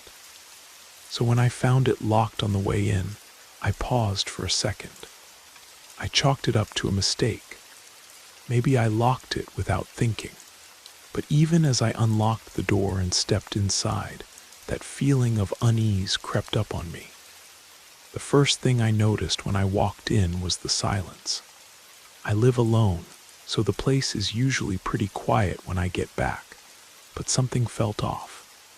I walked through the living room, kitchen, and hallway, checking everything, but nothing seemed out of place. Everything was just as I'd left it. Except for one thing. My bedroom door was closed. I'm the kind of guy who always leaves doors slightly cracked. It's a small thing, but I do it out of habit. So when I saw that the door was fully shut, I got a weird knot in my stomach. I walked over to it and opened it. The first thing that hit me was the cold. The window was wide open. I never open the window in winter, especially with the temperatures we'd been having. I keep it shut, always. So seeing it open a good 3 inches or so made my stomach drop. I walked over to the window, checking to see if anything was off. There was no sign of forced entry, no footprints outside, nothing that stood out. But then I noticed something even stranger. The bed had been disturbed. It wasn't like I'd left it messy or anything, but it was obvious that someone had been sitting on it. The sheets were slightly askew, and I could see an imprint of someone's weight on the mattress. My heart skipped a beat. I checked the locks on the window. They were fine. Nothing broken or tampered with, but the fact that the window was open and the bed had been disturbed, that's what did it for me. I checked the rest of the apartment, but it was all still in order. No signs of forced entry, no missing items. My wallet was in the same spot on the kitchen counter. Everything seemed undisturbed, except for the locked door and the open window. I couldn't stop thinking about it. I went to check the building's security cameras, but the footage was useless. It only showed me leaving in the morning and coming back in the afternoon. Nothing else out of the ordinary. The cameras didn't pick up any other movement, but I knew someone had been inside. I could feel it. That feeling of being watched never quite went away. Even now, when I come home and see the door unlocked, or notice something a bit out of place, that feeling creeps back up. It's like someone was here, someone was waiting for me to leave, and then made themselves comfortable in my space. I don't know if it was someone I knew or a random intruder, but I haven't felt right in my apartment since. I still check the locks every time I leave and come back, but I'll never forget that sense of unease that stayed with me after walking through that door. The worst part is not knowing. Did they have a key? Did they pick the lock? How long were they there? What were they doing in my bedroom? Were they watching me sleep at some point? These questions keep me up at night. I've since changed all the locks, installed a better security system, and I always lock the door now, even when I'm just going out for a few minutes.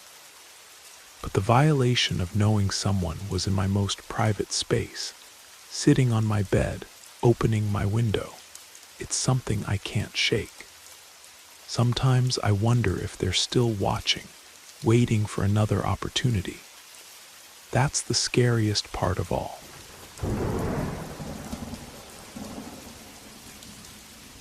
Back in December, my daughter and I were alone in the house during a particularly heavy snowstorm. I'm writing this down because I still wake up some nights, heart pounding, convinced that I hear footsteps again coming from the attic.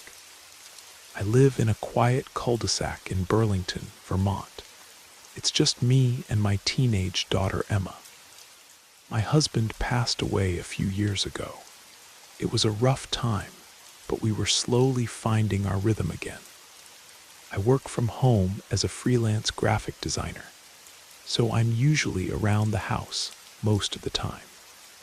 This particular evening, it had been snowing heavily all day. It was so thick that every sound outside was muffled.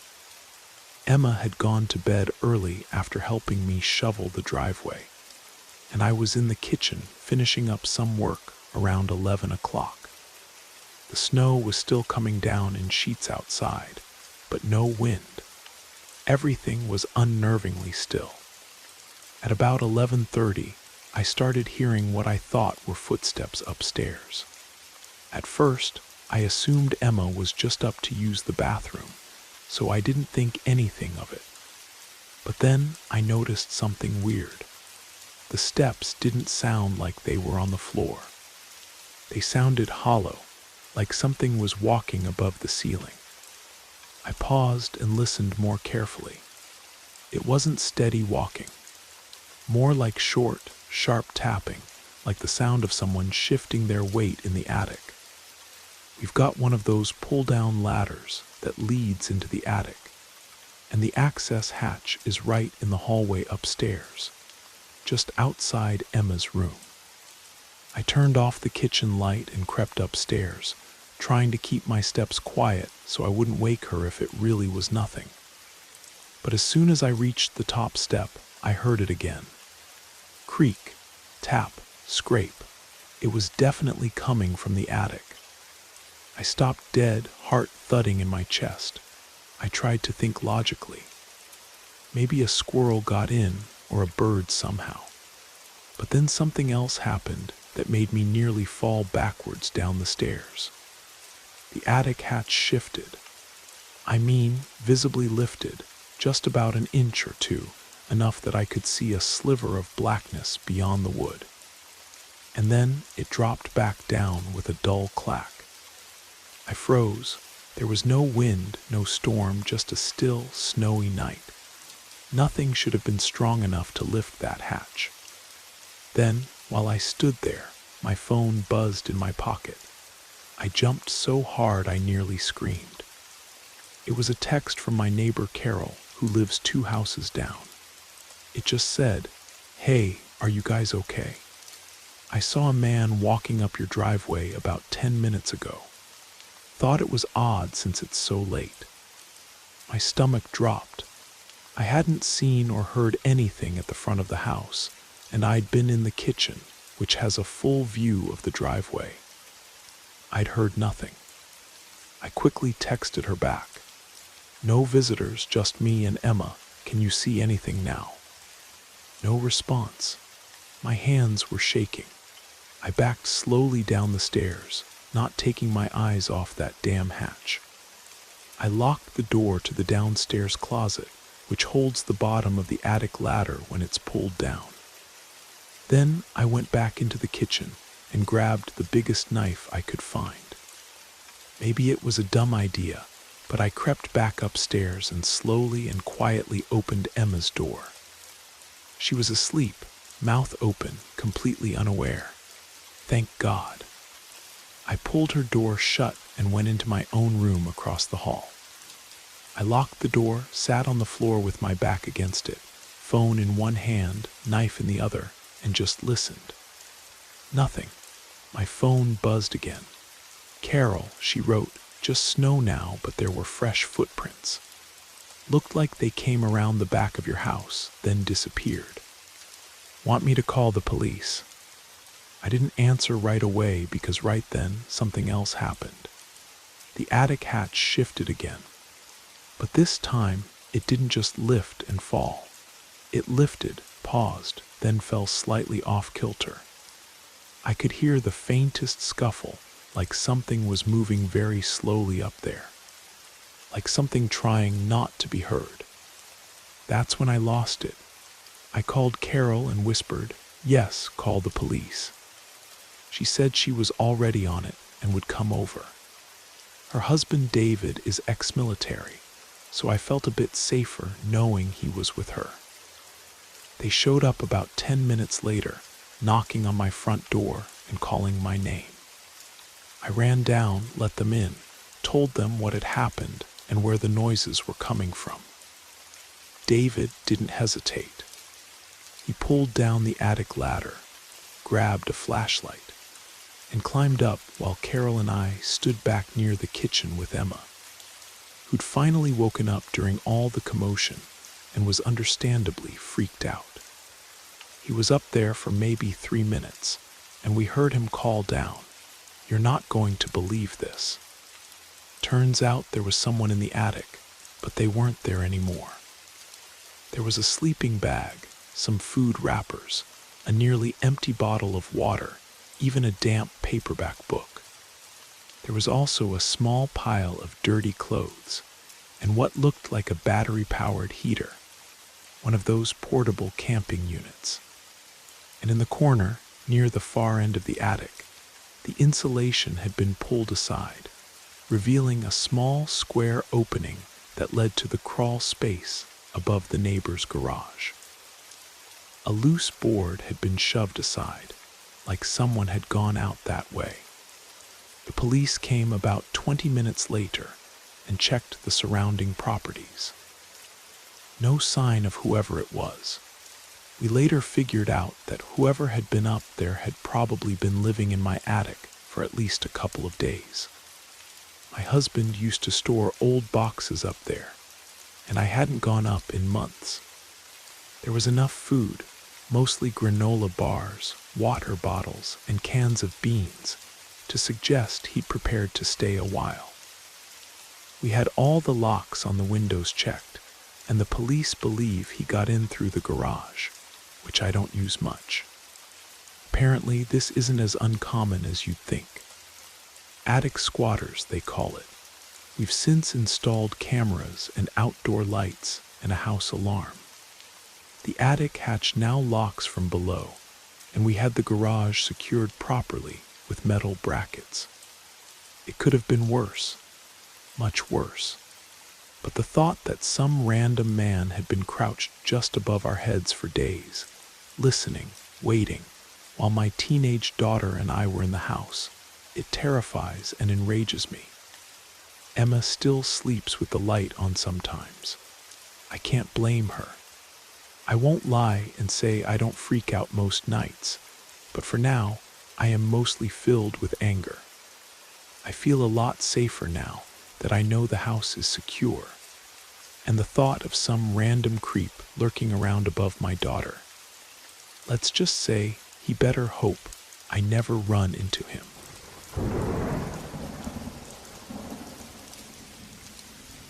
This happened in 2000, and one when I was 10 years old, living with my mom and younger brother in a small town in rural Maine. We were renting the top floor of a converted 2-family house just on the edge of a wooded area. Quiet place, too quiet sometimes. My mom was a nurse who worked long shifts at the local clinic. On some early evenings, she'd leave me in charge for an hour or two while she picked up supplies or helped cover for another nurse. I'd watch my 5-year-old brother Tommy, and we'd play Nintendo or watch cartoons until she got back.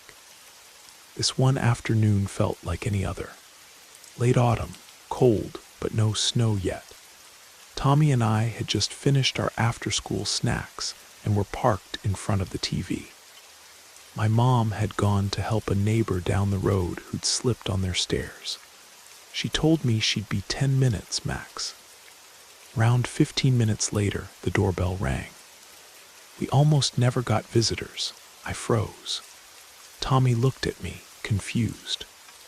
Now, to be clear, we lived in the upper floor, and the main front door was downstairs at the bottom of the stairs that led up to our apartment.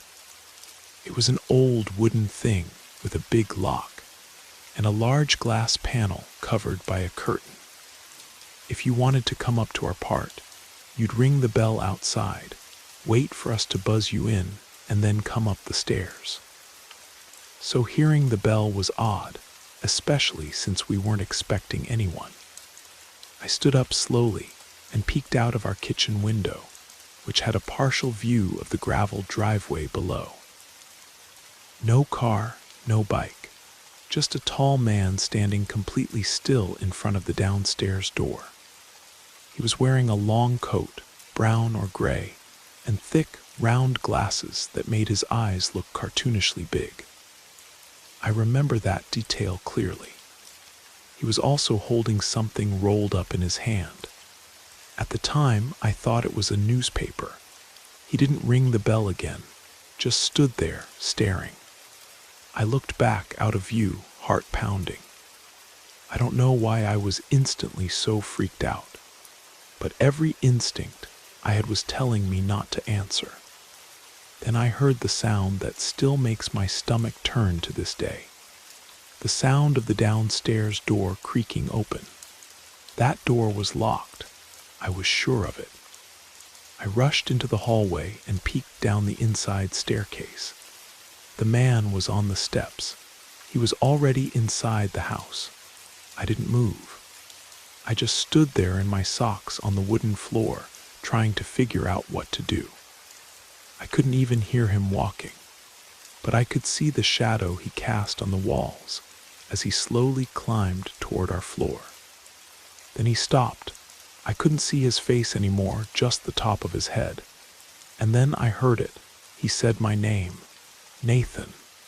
He just said it calmly, softly, like he'd known me for years. Then again, Nathan, it's okay. Can you open the door? I nearly screamed. My little brother had heard it too. He ran into the hallway and asked who it was. I put my hand over his mouth and pulled him back into the living room. I didn't say anything.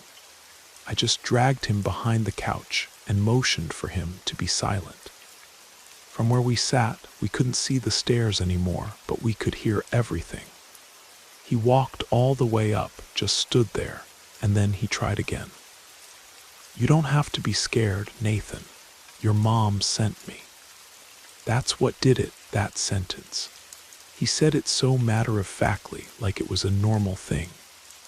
I reached from behind the couch and grabbed the cordless phone. I dialed my mom's number. She didn't answer. I called our neighbor, the same one that my mom was helping. He picked up. I whispered, "Is my mom still there?" "Yeah, she just left." "Why?" he said.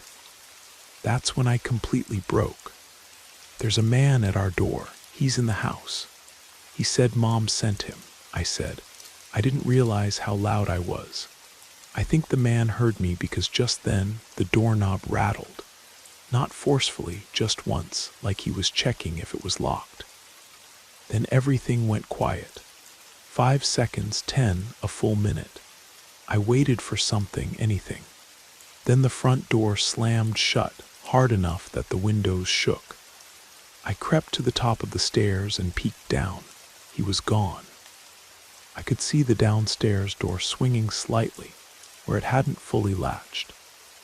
My mom came home less than 5 minutes later. I was hysterical. To her credit, she believed me right away. She called the police, and they came to check things out. Here's the part that gets worse. The lock on the downstairs door wasn't broken. It had been unlocked with a key. No signs of forced entry. The police asked if we'd recently lost any keys or given copies to anyone. We hadn't. But the landlord's son, who lived in the basement apartment and helped maintain the house, did have a spare set in case of emergencies. The landlord said he'd been traveling for work that week and hadn't told anyone to visit. And the man I saw was never identified. No matching description, no one found on the property. They thought maybe I'd misunderstood something. I know what I saw. I know he used a real key. I know he said my name, and I know he wanted to get inside without forcing it, like he was hoping I'd be the one to let him in. He moved out a few months later. I've never seen that man again, but I still double lock every door, even now as an adult. And anytime someone says my name from behind a door, I get cold all over again. The worst part was how he knew my name. Had he been watching us? Had someone told him? Was he supposed to be there and something went wrong? I'll never know, but I'll never forget that voice saying my name like he had every right to be there.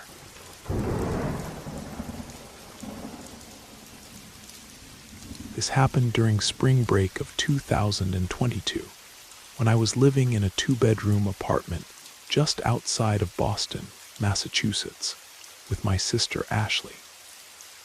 I was in my final year of college, and Ashley had flown back to our parents' house in Connecticut for the week. I stayed behind to focus on some big projects and to take advantage of the quiet.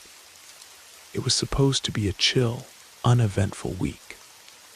I was looking forward to having the place to myself, no one to complain about my music or my weird midnight habits. I have a cat named Whiskers, so when I heard faint creaking from the living room at around 1:30 in the morning, I thought it was just Whiskers being restless. I was lying in my bed with my laptop, earphones in, watching a true crime documentary while trying to work on a paper. I paused the show, pulled one earbud out and listened. Creak, then silence. I shrugged it off. Old building, you hear these things. 15 minutes later, I heard it again, but this time it wasn't just a creak. It was shuffling, slow, deliberate footsteps. I took out my earbuds completely, sat up, and called out, "Whiskers." No jingling collar. Still not panicked, I figured Ashley had come home early and was sneaking around so as not to wake me. Her bedroom was just down the hall from mine. I got out of bed, walked barefoot to my door, and listened carefully. Then I heard something that made my blood run cold. The sound of a zipper, like someone opening a backpack. I hesitated for a few seconds, then slowly cracked my bedroom door open. In the living room, a man was crouched by the kitchen drawers with a duffel bag open on the floor. He was stuffing it with stuff from the drawers. Random junk like scissors, batteries, lighters. He had his back to me, and I froze. Then I blurted out, "What the hell?" He froze, slowly turned around. His face was covered by a ski mask, not even trying to hide it. Just standing there, staring at me. One gloved hand still rummaging through the drawer. I backed up and slammed my door shut, my heart pounding so hard I thought it would burst. I locked it, shoved a chair under the handle, and grabbed my phone. My hand shook so badly, it took me 3 tries to dial 911. While the dispatcher was asking questions, I heard footsteps in the hallway. He was outside my door, just standing there. I whispered everything to the dispatcher. She told me to stay quiet and hidden, that help was on the way. Then came the second most terrifying moment of my life. The door handle started turning. Slowly, carefully, I whispered, "I'm calling the cops," hoping he could hear me and back off. Instead, he said something I will never forget. In a low, muffled voice, "I know you're in there alone." He said it like a fact, as if he'd been watching me. That did it. I grabbed my dresser and pushed it hard against the door, making as much noise as I could.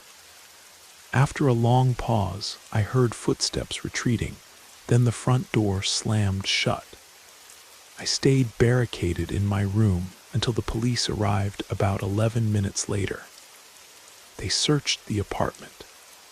The man was gone, and one of his gloves was left on the coffee table, like he'd forgotten it in his rush.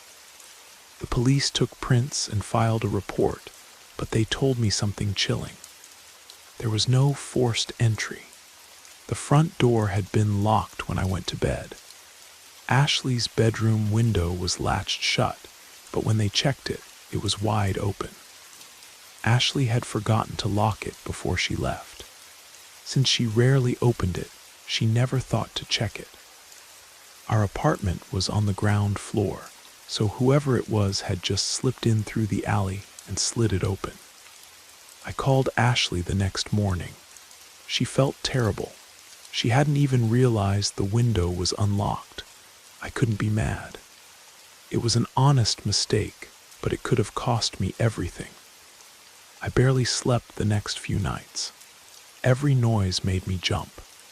I kept Whiskers locked in my room for 2 nights straight. Nothing was stolen, technically, because he didn't get away with anything, but the violation stuck with me. The thought that someone was inside my house, watching, knowing I was alone. He'd left fingerprints on a few surfaces, but they never matched with anyone. The police said it might have been a drifter or a local petty thief, but the way he moved, the way he spoke, he wasn't desperate or drunk. He was calm, calculated, like he'd done this before. Ashley and I installed cameras after that. I changed all the locks. I sleep with a baseball bat next to my bed now. To this day, I don't know what would have happened if I hadn't gotten up that night, and honestly, I don't want to know. The fact that he knew I was alone, that he'd been watching long enough to know my sister was gone, that's what really gets to me. How long had he been planning this?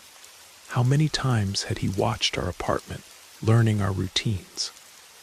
I still check every window, every lock, multiple times before going to bed. And I never, ever assume I'm truly alone anymore.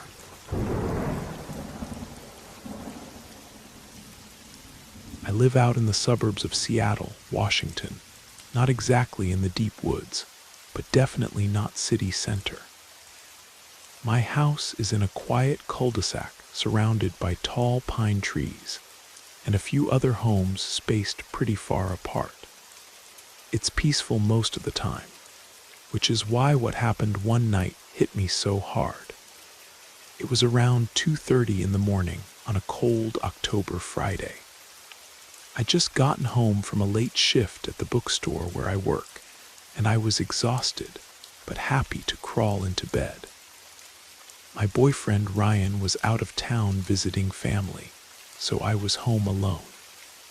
About half an hour after I lay down, I heard loud pounding on my front door. At first, I thought it was Ryan messing around, maybe trying to surprise me. He's the kind of guy who sometimes shows up unannounced late at night for what he jokingly calls emergency cuddle sessions. So I didn't freak out right away. I got up and crept over to the door, quietly pulling aside the curtain that covers the little window next to it. What I saw wasn't Ryan. Instead, there was a scruffy, bearded man I didn't recognize, wearing a stained hoodie and looking disoriented. He wasn't even looking at the door. He was staring off to the side, muttering something I couldn't hear clearly. His eyes were glazed over, like he was either drunk or high. I froze, then quickly stepped back and locked the door. My heart was pounding so hard I thought it might explode out of my chest. Here's where things got worse. I grabbed my phone from the kitchen counter, but my screen was black, dead. I'd forgotten to charge it all day. I cursed myself under my breath. I ran to the landline in the hallway. Yeah, I still have one. I picked up the receiver, no dial tone. The line was completely dead. I was starting to feel like I was in one of those horror movies where the killer cuts the phone lines before breaking in. Meanwhile, the pounding on the door got more aggressive.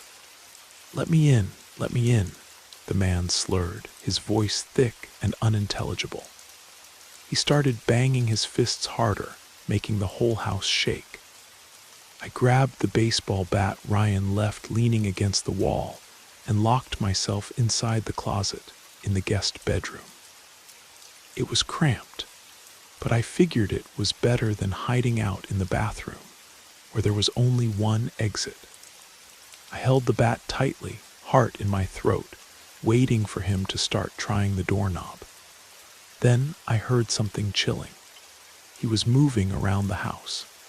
I could hear his footsteps scraping against the wooden porch, his hands scraping along the siding. Panic surged through me, but I told myself to stay calm. For a moment, I thought maybe one of the cordless phones around the house was still charged.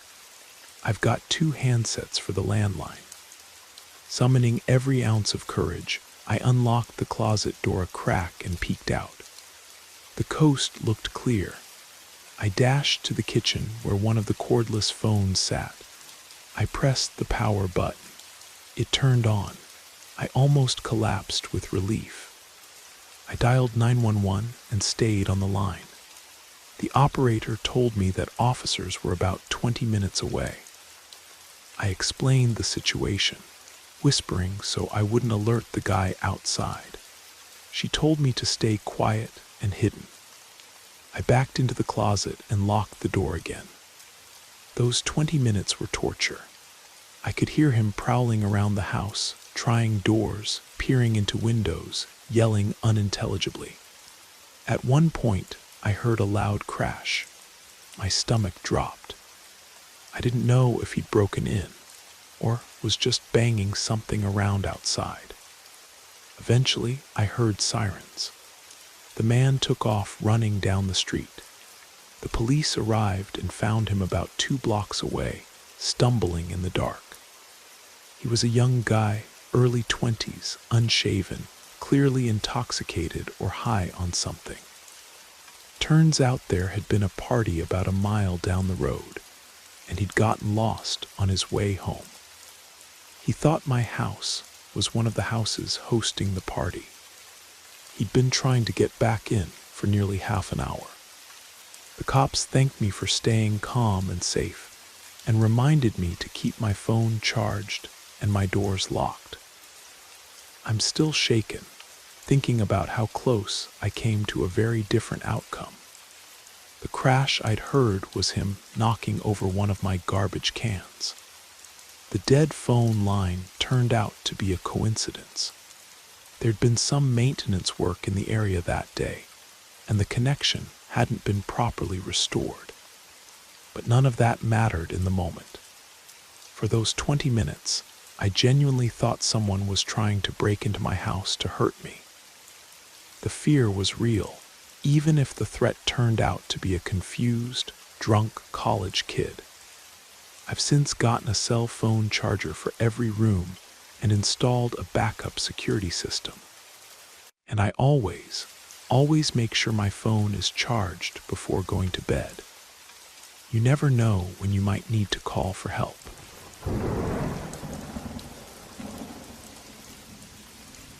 This story happened when I was 12 years old. I'm female and currently 25. The story I'm about to tell you might not be scary to most, but for me and my parents, it was terrifying.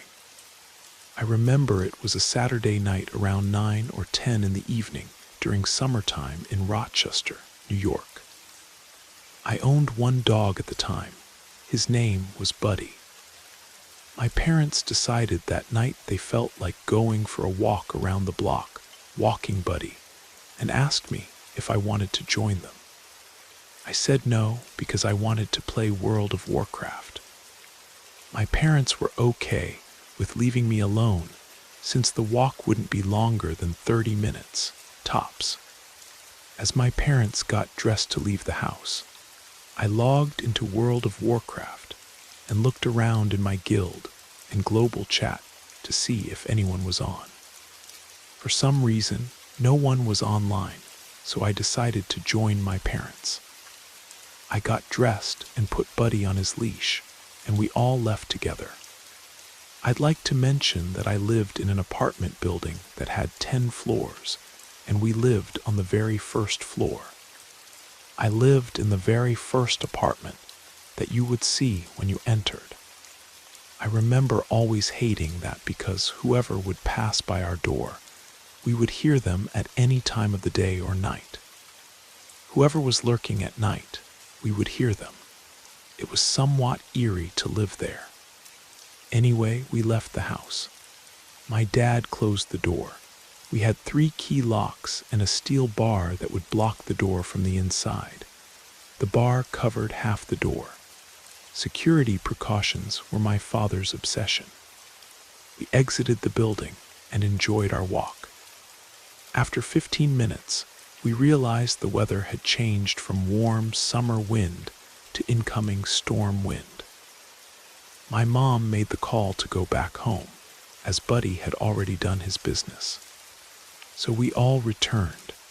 We opened the building door, climbed the 5 stairs to our door, and attempted to open it. My father did the following: unlocked the first 3 locks, and then attempted to unlock the metal bar that holds the door locked. At that moment, my father paused, turned toward us with the most serious face I've ever seen on him, and whispered to us to call the police and ring the neighbor's door. My mom went to the second apartment, and the neighbor Ted came out, asking my father what happened. My dad whispered to him, covering our ears, "Someone is in our house. He or they are holding the door. Please stay here with my family. I will be back." After saying that, I saw my father rush all by himself around the building in the dark. I say dark because we didn't have street lights on the side of our apartment facing the back garden. My dad disappeared into the darkness. I went outside too, not following him too much, but only to hear if he got into trouble. He is my dad, so please don't judge me. As soon as I got out, I heard him shout, "Hey, you, come back. Who the hell do you think you are?" I called the police at the same time I heard him shout. I looked at Ted, who managed to open the door and enter the house. I went after them and entered my house. It no longer felt like my home. In just 15 minutes, while we were walking, the home intruders had made a complete mess of our place. All of our shelves and wardrobes were pulled out. Our clothes were scattered all over the house. Buddy's dry food was all over the floor, indicating they must have tripped over his bowls, probably not knowing we owned a dog. But what scared me the most was how organized they were. I say this because, after seeing the disaster that was left behind, we knew it was impossible for just one person to hold the door, steal, and organize what they would want to take with them. I say organized because the thieves had put in our living room, all packed and ready, everything they wanted but couldn't steal. On the couch, they placed our laptops, one of our TVs, my father's collection of coins, our phone chargers, wallets, and even my father's camera. He's a photographer, and that week he had to attend a wedding. They didn't have enough time to steal all of that, so they just settled with some of my mom's jewelry and some pocket money.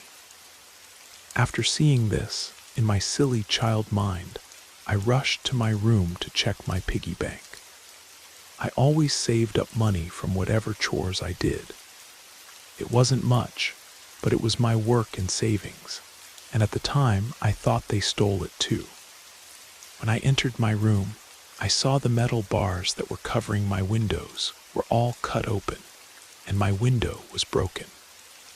That is how they entered through my room. My room is the only room facing the side of the building, and the one that's most secluded from view. Needless to say, I never felt safe in my own room, in which I had to live for the next 10 years of my life, until I moved in with my fiancée.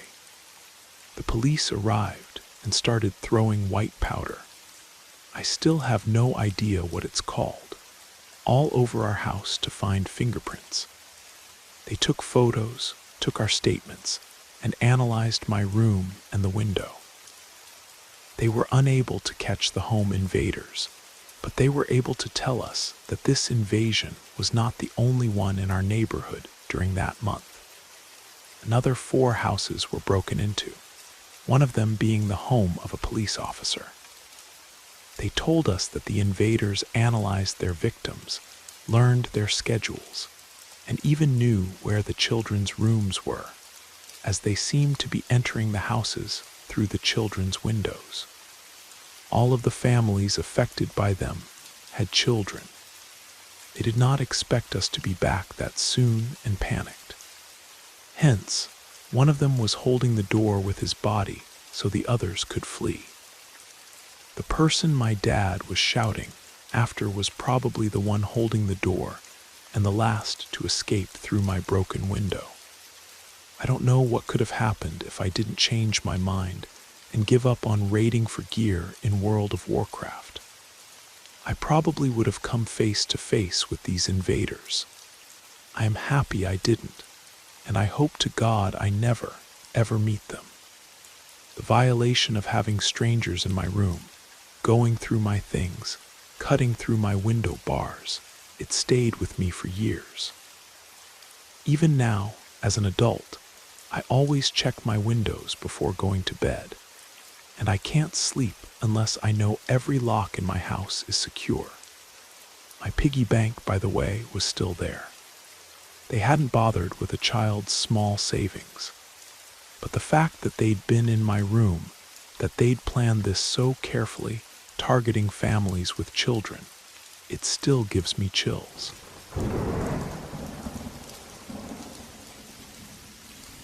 This story happened a few years ago. I was in my early 20s and was studying in San Francisco, California. I was going home from university. I usually took a short bus ride and walked the rest of the way. That day I felt slightly uncomfortable. I could sense some guy looking intensely at me. I was used to unpleasant, unsolicited gazes, but this time his gaze felt predatory. It's hard to explain why, but I felt like prey being stalked. I decided to get off the bus a few stops early. I wanted to avoid him and didn't want him to see where I usually got off. Like I learned in the movies, I waited until someone else pressed the stop button and waited until the last moment to stand up and leave. I didn't notice him getting off the bus. Just as I was feeling the relief of having escaped an uncomfortable situation, I looked over my shoulder and there he was, a few meters behind me. I walked into a shop, took my phone out, and pretended to be taking a call. When I couldn't see him anymore, I exited and got home as fast as I could. I kept looking back. In the busy street, I zigzagged, crossed the street at every crossing. Finally, I believed that him getting off at the same stop as me was just a coincidence. When I reached my building, I looked back one last time and there he was. He was staring at me, smirking. I ran up to my apartment, climbing the stairs 4 at a time. I reached the top floor, squeezed through my door, locked it, and then froze. My intercom was ringing. Don't ask me why I picked it up. I regretted it the moment I did. I could hear the opposite apartment intercom ringing as well. He had pressed all the buttons, one by one, hoping someone would open. But now he knew my name. "Rebecca," he said. Oh, I felt like a deer in headlights. I was frozen. "Open the door, please," he said in a pleading voice. "I just want to talk to you." Somehow, I couldn't move or speak. "Come to the window," he added. "Look at me. You'll see I'm not a bad guy." Something clicked. He wanted to locate my apartment in the building. I was not going to make that mistake. I hung up. In shock, I waited by the door without moving for what seemed like hours. When I finally managed to calm myself, I called my long-distance boyfriend. "Call the police," he said immediately. "Why didn't you call the police?" "I don't know. Today, it would be the first thing I would do." The fear of making a big deal out of something not important, perhaps. What an idiot I was. I called my best friend instead. I didn't want to feel alone. I told her all about it, and after a while, I felt better, safe. We started laughing. Suddenly, the intercom rang again. 2 hours had passed since I'd come home. I answered. "Rebecca," said the voice. "Open, please." I still remember the chills I felt. He was still there. He had been there all this time. I was silent, petrified. He was silent, but I could sense his breathing. "Rebecca, let me in. I'm so thirsty," he said. "Just give me a glass of water." This broke the tension. I hung up, curled up in a corner, literally in a recovery position, terrified. I waited. I was scared to make a sound. I knew he couldn't hear me from the hall. I was scared to even breathe. The intercom rang again and again. I didn't answer this time. I crouched on the sofa and fell asleep from exhaustion. I heard the intercom ring one more time in the middle of the night. I woke up in the morning, afraid to leave my apartment. I called my dad, who came to pick me up. There was no one in the hall, but there was a note in my mailbox. "Rebecca, I am a nice guy. You should have opened the door for me." We immediately went to the nearest police station. The police listened and, of course, told me that I should not hesitate to call them. My dad called a locksmith to install a digital code on the building door the same day and wrote a message to each of my neighbors, asking them not to open the door to anyone they didn't expect. He sat in the cafe in front of my building with 2 friends every evening for more than a week. I never saw the stalker again. After this episode, I used a different route to and from university every day. I kept my phone tightly in my hand and looked back every few meters. Today, I'm still very observant of my surroundings. I never answer the door if I'm not expecting someone. So people, if you ever find yourself in any kind of uncomfortable situation, call the police. Don't be an idiot like me. Be safe, everyone. The worst part wasn't even the following or the waiting outside my building. It was the fact that he knew my name. How did he get that information? Had he been watching me for longer than I realized? Did he follow me home before and I just didn't notice? Those questions still haunt me. The idea that someone can study you, learn your routine, discover where you live, and even find out your name, all without you knowing, is terrifying. It makes you realize how vulnerable we all are, just going about our daily lives, thinking we're safe.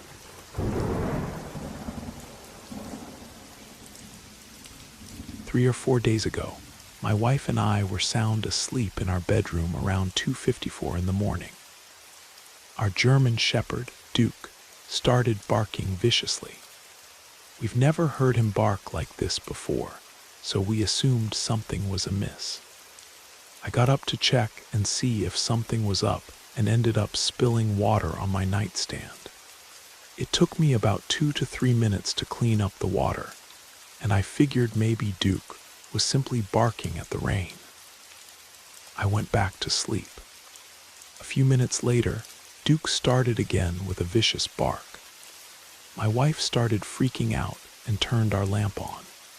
We sat in bed for a second, spooked, and then we heard someone trying our front door. We heard the screen door clicking into place after being shut. The front door was locked, so he had no way to get in. At this point, I'm freaked out, and so is my wife. From our bedroom, we can see a window in our kitchen that leads out front. My wife started staring at it intensely and told me she could see a shadow moving back and forth. She said it was a dark silhouette walking up and down our front sidewalk. At this point, I'm getting scared, and when I get scared, I get angry. I got up and turned on our kitchen light in hopes of spooking the stranger outside. You would think he would leave with our dog barking and the lights turning on. I didn't know what to do at this time, and I made a stupid mistake. I went to my garage and opened the garage door. I then realized I wasn't wearing shoes and went back to my living room to put them on. I wanted to go outside, find the disturbance, and deal with it. Duke was with me the whole time, and when he suddenly turned and started running toward the door that connects to the garage, I knew I had messed up. I turned and looked, and this guy was just standing in my kitchen with mud on his face. The guy smelled terrible. He was wearing relatively decent clothes and didn't appear homeless. I live in the heart of a really nice part of Phoenix, Arizona. As I started approaching him, it looked like he was trying to take his jacket and shoes off. It was very bizarre. I yelled at him, "Get the hell out of my house," while Duke was jumping and growling and barking at the guy. He took a step back and said something incomprehensible. I yelled, "It's 3 o'clock in the morning, get the hell out of my house," and I shoved him. He sort of stumbled and made his way out of the house, into the garage, and then left. I shut the garage door and called the cops. The cops came and said there were a couple of meth addicts in the area known to do things like this, except they didn't fit the description of the guy I described. I haven't been able to sleep for a few days now. I don't know what this guy was after. Best case scenario, he was incredibly high and had no idea what he was doing. Maybe he thought it was his house since he started taking his shoes and jacket off. From the door leading from the garage into the house, there's a glass pane. Where I was standing, he couldn't see me, but he could see my wife. Is it possible he saw her alone and thought maybe she was by herself and wanted to come in? The guy wasn't aggressive toward me, but he was also bigger than me. I'm 6'2" and 210 pounds. Before you all say it, I know I shouldn't have opened the garage. He obviously took it as an open invitation, and I felt guilty about it since the time it happened. I figured barking dog, lights on, garage opening. A normal burglar would just scram. My wife and I are incredibly lucky he wasn't violent or didn't do anything violent toward us. Can anyone help me brainstorm about motives? I just can't understand how anyone in their right mind would act the way he did. The mud on his face suggested he'd been outside for a while, maybe hiding or watching. But why?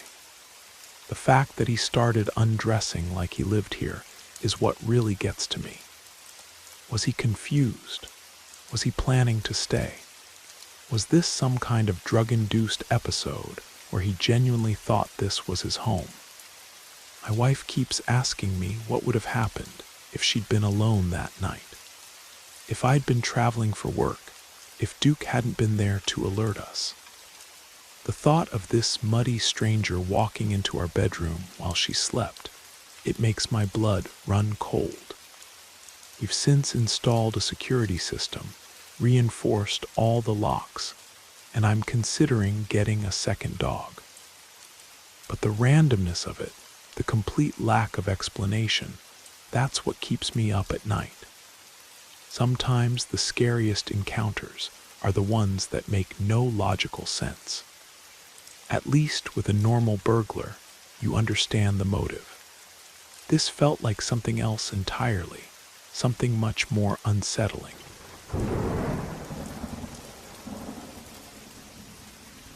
This won't be creepy as most of the stories here, but it's something that completely horrified me to my core when it happened.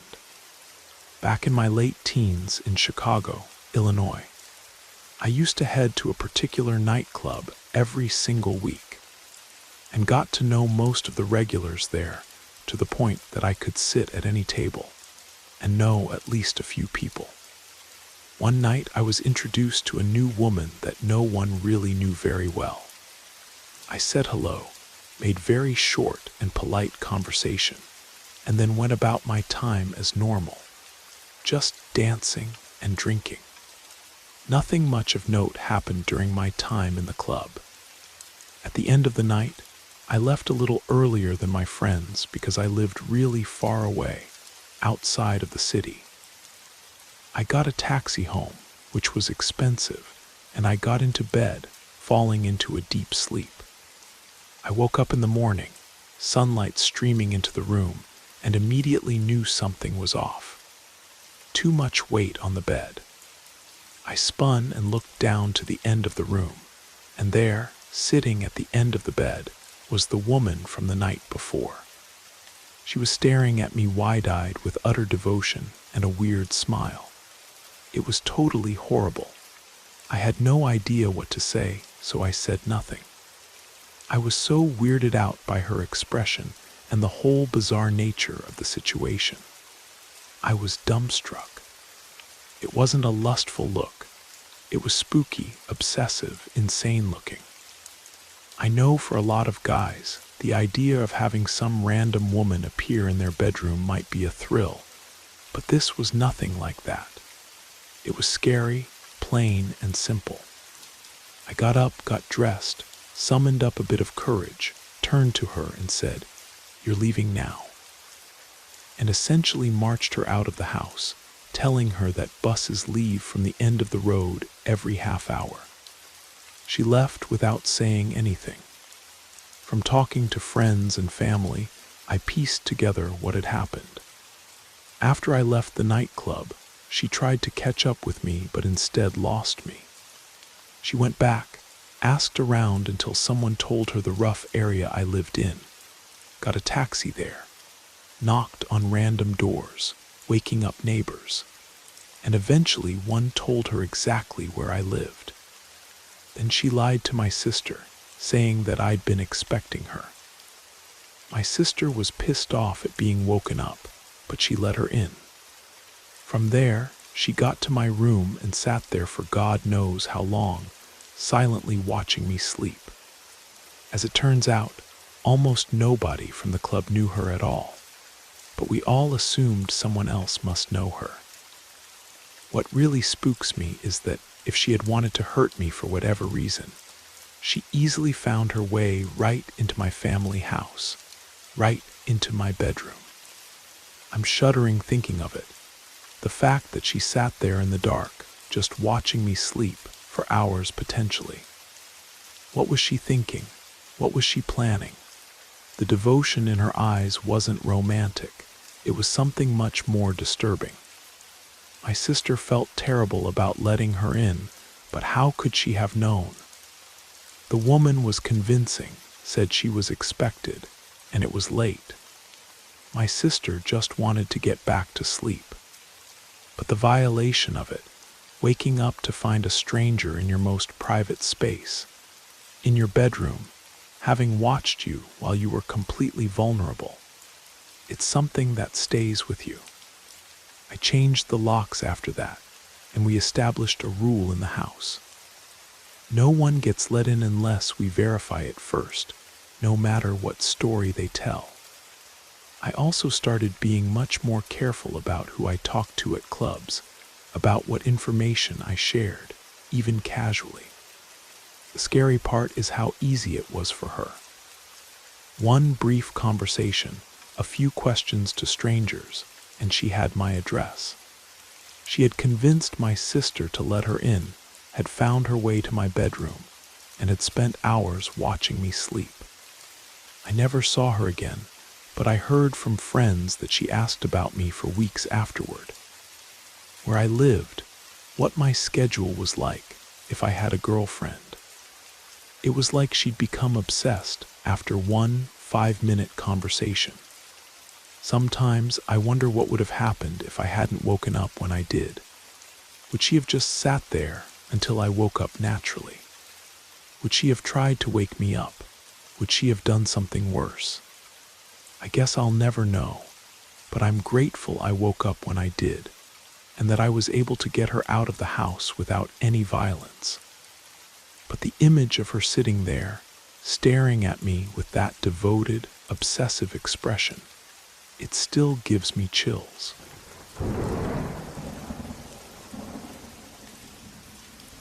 Hi everyone, this incident happened about 5 years ago. This is a story that I never really tell anyone because most people are either uncomfortable hearing it or make well-meaning comments about what I should have done in this situation, without really understanding how differently your mind works when you're experiencing absolute panic. But you guys seem to get it, so here's my story. I was living in a relatively nice apartment in downtown Nashville, Tennessee, working as an optometric technician. I arrived home from work at my usual time, around 4:30 in the afternoon. I unlocked my door and went inside. I set my phone, wallet, and keys on the kitchen island, hearing my heavy metal front door swing shut loudly behind me, and I began taking care of some errands around the house. Having grown up in a small town, it was a habit for me not to lock my door during the day, especially when I knew my husband would be home soon. Anyway, I've never forgotten to lock my door once in the 5 years since this day. I walked through my bathroom and into my large walk-in closet and began hanging up the laundry that I'd started earlier in the day before work. My front door opened, and I smiled with surprise.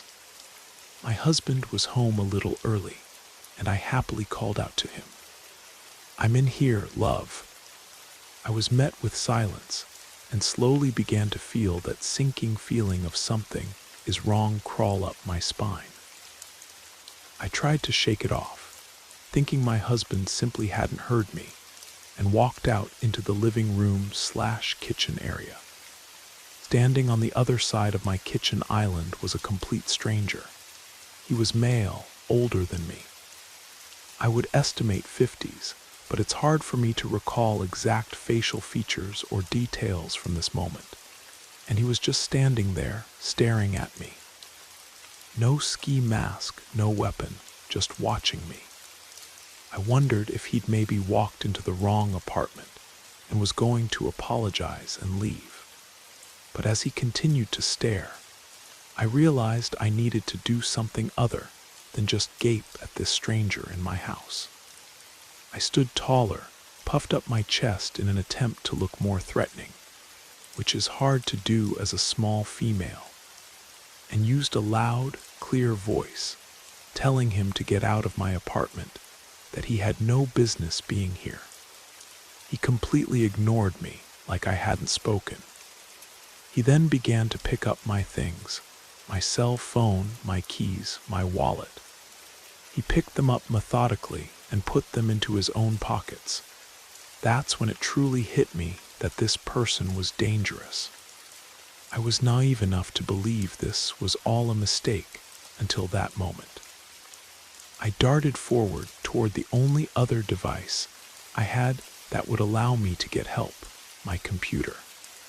I had to take a few steps closer to the intruder in order to reach it, but still had about 12 to 15 feet between us, so I knew I could grab it and run before he could reach me. As I picked it up and turned to run, I saw him start to move after me.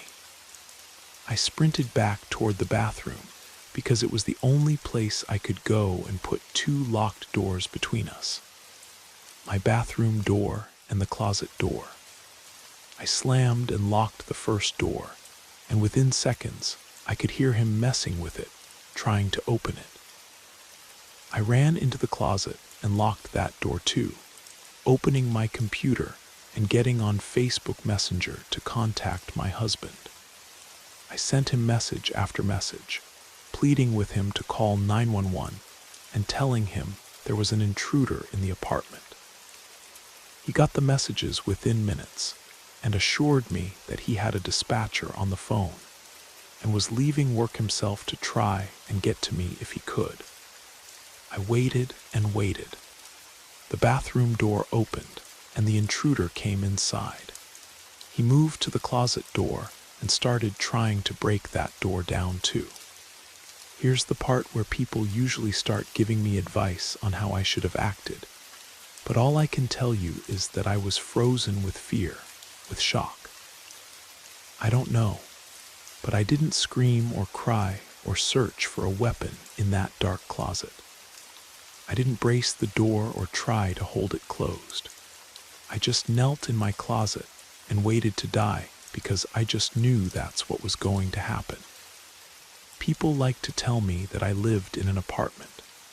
Surely if I'd screamed, someone would have heard and come to help. Surely there was something heavy enough in my closet to use to defend myself. Hell, even the laptop would hurt if I swung it at someone. So why didn't I do anything? I don't really have an answer for that, but the closet door miraculously held. I heard frustrated footsteps go back out into the living area of my apartment. I heard things breaking, bottles shattering, my drawers and refrigerator, and cabinets being flung open as things were torn out of them. I continued to sit in that closet, silently crying, wanting to leave, but feeling that death was inevitable. I feel awful about my selfishness in that moment, but I messaged my mom, who lived a 15-hour drive away. I told her what was happening. I desperately wanted comfort and to tell her how much I loved her. I'm not a parent, but I can only imagine the fear and helplessness I put her through, knowing her daughter was in danger and there was nothing she could do to help. She messaged me constantly, begging me to keep replying. I told her I would as long as I could, but I also told her to tell my brothers that I loved them, to help my husband through whatever happened next if it ended badly for me. The intruder started messing with the closet door again, mumbling disjointed words that I couldn't really distinguish. I remember hoping that the police would get to the apartment before my husband, that he wouldn't be the one to find me in whatever state this intruder left me in. The front door opened again, and it was my husband shouting for me. The intruder walked out toward the living room/kitchen area again, and I opened the door and darted from the closet to find my husband on the ground with him, pinning him in place. The man kept mumbling, at times yelling, but never really put up much resistance. This entire part is a blur for me. I remember feeling like the room was spinning, filled with fear, mostly for my husband at this point. Eventually, the police found the apartment. It took them about 25 minutes to arrive, which still blows my mind. I know time seems to move slowly during scary situations, so I thought it was less than that. But from the time my husband dialed 911 to the officers arriving, it was 25 excruciating minutes. This isn't intended to bash them in any way. It just always seemed like this was an unusually long response time for a home invasion. They got my things back from the man and took him out of the apartment. I numbly went through the process of filing a police report, telling them what had happened. One of the officers commented that I should really keep my door locked at all times. I remember feeling like he was being insensitive at the time, or blaming me for what happened, but I later recognized his words were coming from experience. I'm sure he'd seen this situation end differently for other women. Within 30 minutes, the scariest incident of my life was over, but I've carried the fear, the violation, the anxiety of having someone intrude into my space for years. If it happened to me once, it could happen again. If you've made it this far, thanks for listening. Please consider continuing, because this isn't all doom and gloom. If this or something similar has happened to you, and you're still struggling with the aftermath of it, the sleepless nights, the laying awake listening for sounds of forced entry, the nightmares, the constant checking and rechecking of your locks, this is what eventually helped me. A year after this took place, my husband and I moved to the Midwest for his job. We selected a safe town with a nice apartment complex and chose a third-floor apartment with only one point of entry. I looked up every statistic on crime for the neighborhood, finding that an isolated incident of car theft was the only thing reported in decades. I still couldn't sleep at night. It was definitely better than staying in the same apartment in Nashville, but my husband often works night shifts now, and I simply couldn't continue being terrified to sleep at night. I realized my biggest fear wasn't that something could happen again, but that if it did, I was just as unprepared now as I was then. I hadn't changed anything other than locking my front door, and I knew I would likely freeze up again and leave my life up to being able to hide well enough or having a door hold long enough to save me. And that was unacceptable. I walked into a martial arts school with an excellent self-defense program, introduced myself, and started taking classes. At first, I was quiet, hiding in the back of the room and generally keeping to myself. My instructor, who is both incredibly kind and incredibly insightful, slowly built up my confidence and brought me out of my bubble of fear. After several months of training, I finally shared my reason for taking classes with him, and he's worked with me tirelessly to give me the ability to protect myself in any environment.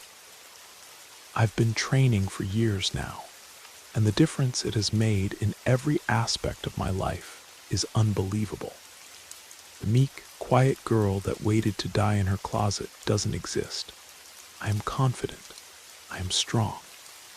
I am worthy of living and protecting myself in my home. I no longer am ashamed of how I handled the situation I was in, but I also understand what steps I can take to ensure that I'm safe. It wasn't easy, and it didn't happen overnight, but it was worth it. I recognize this might not be a solution or option for everyone. Your experience is valid, and however you decide to cope with your own story is the right choice for you. This is how I happen to do it, and it's worked well for me.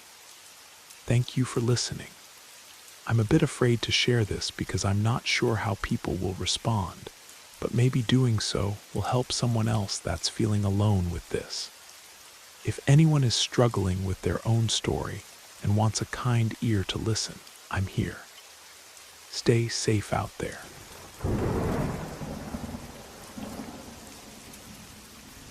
I've been putting off sharing this story for a while because I'm still not sure how people will respond, but maybe doing so will help someone else that's feeling alone with this.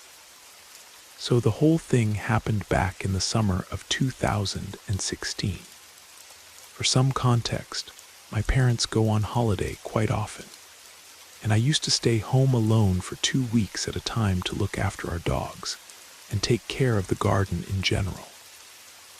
I've always been a bit of a scaredy cat due to my experiences with being harassed and followed home alone a couple of times. My neighborhood in Spokane, Washington, was relatively new at the time, so the whole thing was surrounded by forests. Oftentimes, you would run across some drug addicts lurking in the forest while walking home from the shops. However, despite that, I usually felt very safe in my house, staying with 4 big dogs and all. nothing would ever really happen. Since most of my neighbors were my dad's friends who were all in the military, for some reason, it gives this odd sense of safety. Because who would be stupid enough to try and break into an area like that? Oddly enough, during that particular summer, a couple of break-ins happened on my street, but my parents still decided to leave me home alone, reassuring me that I had nothing to worry about because I had my dogs, and our house is surrounded by a big fence. My fence has small spikes on top, so it's almost impossible to jump across without hurting yourself. So the first couple of days were fine. Nothing weird happened, except some thuds I heard in my garden. But I thought nothing of it since. Usually, it was just raccoons causing some mischief in my mom's flowers. It would happen so often that even my dogs would ignore it at that point. 2 days passed, and I finally had to leave for the shops. But due to the amount of stuff I had to do throughout the day, I had to go in the evening when it was getting slightly dark out. And yes, very smart of me, I know. So I went to the shops, got my stuff, and walked back home through my usual path. People would usually walk their dogs there, so it was quite busy in the evening because it was something in between a park and a forest. So I was just casually walking, minding my own business, texting someone on my phone, when I noticed that some guy I passed suddenly stood up from the bench and started walking behind me. But again, I thought maybe it's someone from my neighborhood that I didn't recognize, and he's just walking in the same direction as me. So I exit the forest onto a normal road where houses start, which I happen to live at the end of. The guy is still walking behind me. I'm still thinking maybe he lives in one of those houses, but no. I get to the last junction where my house is. The guy is still behind me, and at this point, I know he's not one of my neighbors, so my blood runs cold. Luckily, my neighbor who lives to the left of my house was outside watering his plants. He spotted me as I was walking by and started to talk to me. He knew my parents were out of town and was clearly concerned at how stressed I looked. So the guy who was walking behind me immediately noticed it and just started running away, again towards the forest, which ultimately gave me the creeps. He was clearly following me to my house. I called my parents to tell them what happened, but again, they told me I had nothing to worry about. Our neighborhood is safe. I had my dogs with me, and so on and so forth.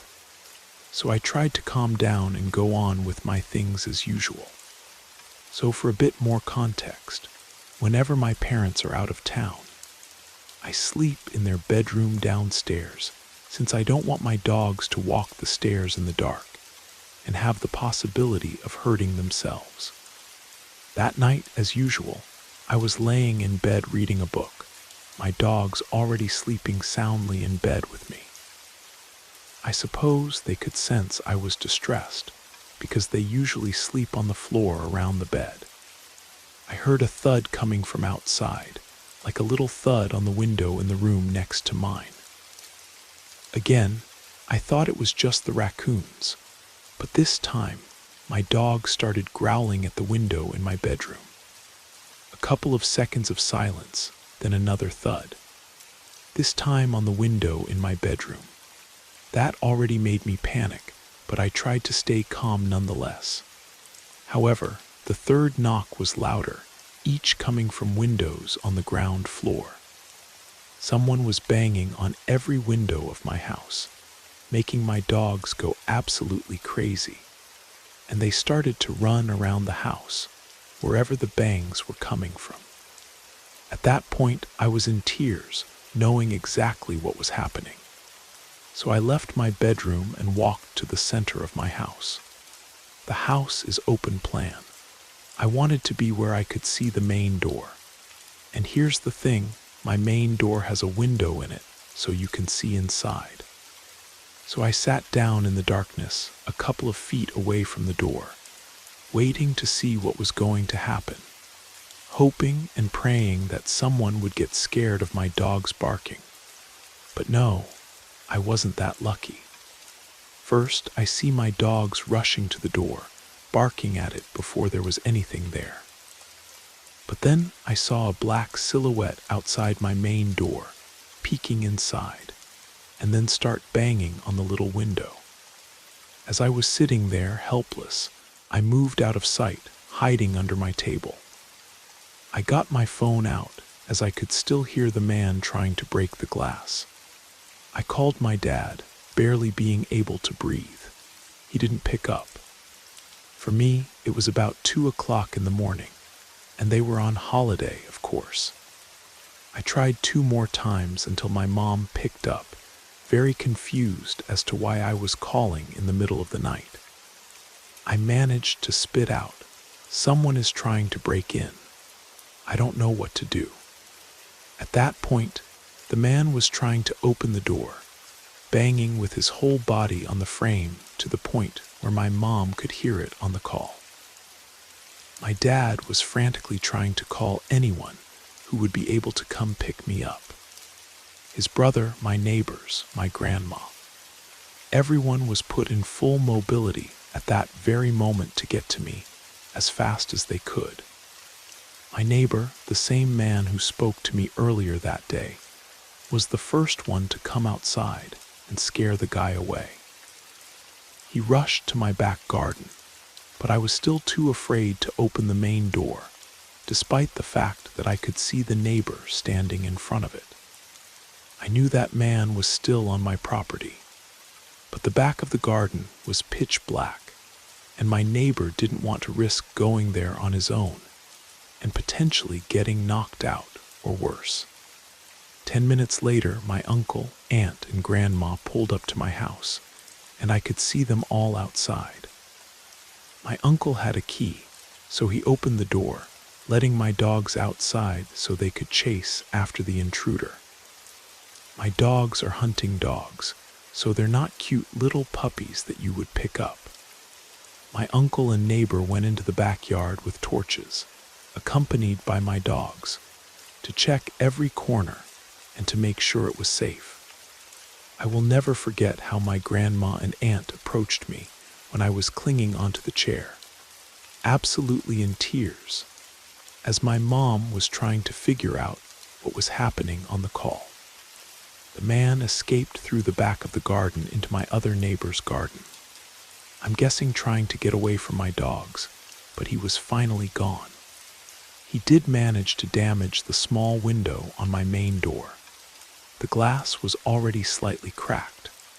The door itself was a bit loose on the hinges.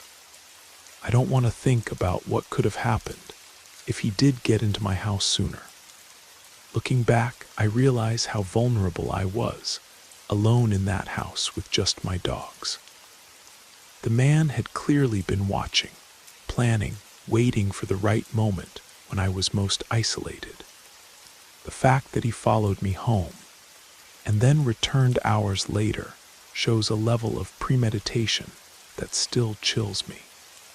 My parents never left me alone for extended periods after that incident, and we installed a comprehensive security system.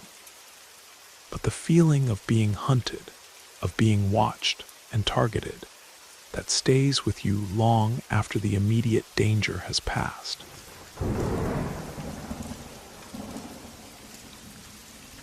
This happened over 10 years back, and I hadn't thought about it much until a few similar posts jogged my memory, so I thought I'd share it now. My boyfriend, now husband, and myself had recently moved into our first place together, and we were still settling in after a month or two. It was a large suite in an older high-rise building in Atlanta, Georgia, that was attached to 3 other buildings in the same complex via an attached underground area, which included a gym, some stores, and a pub. Really weird but a lot of the tenants were long-timers and frequented the businesses down there since it was convenient. All buildings also shared on-site security located in the same weird underground area. We had nothing to compare it to, but looking back on it, the place was really weird, and there were some minor red flags before we even moved in. When we first met the building manager to view the place, we couldn't view the actual unit because the current tenant wouldn't allow the manager into the suite.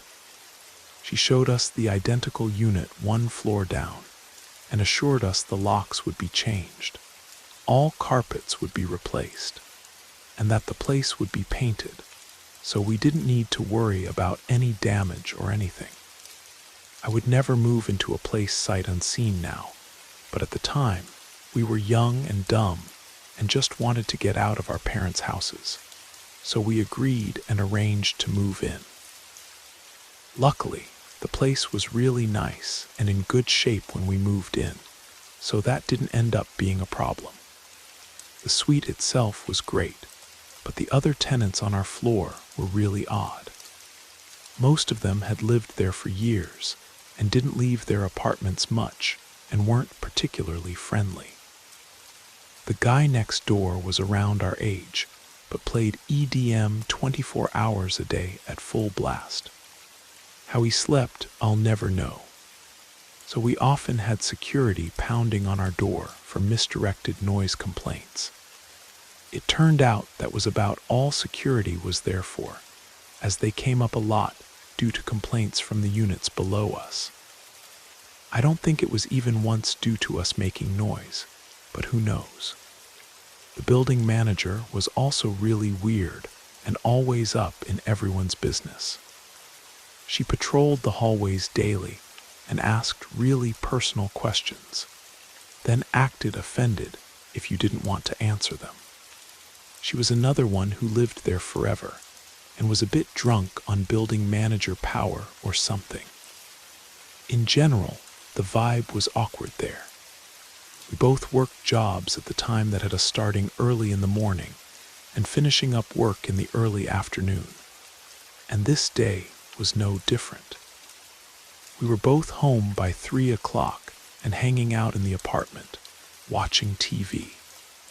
I watch and read a lot of scary stuff, and I'm a bit paranoid, so I always made it a habit to lock both the deadbolt and security chain from the inside of the front door when we were both at home.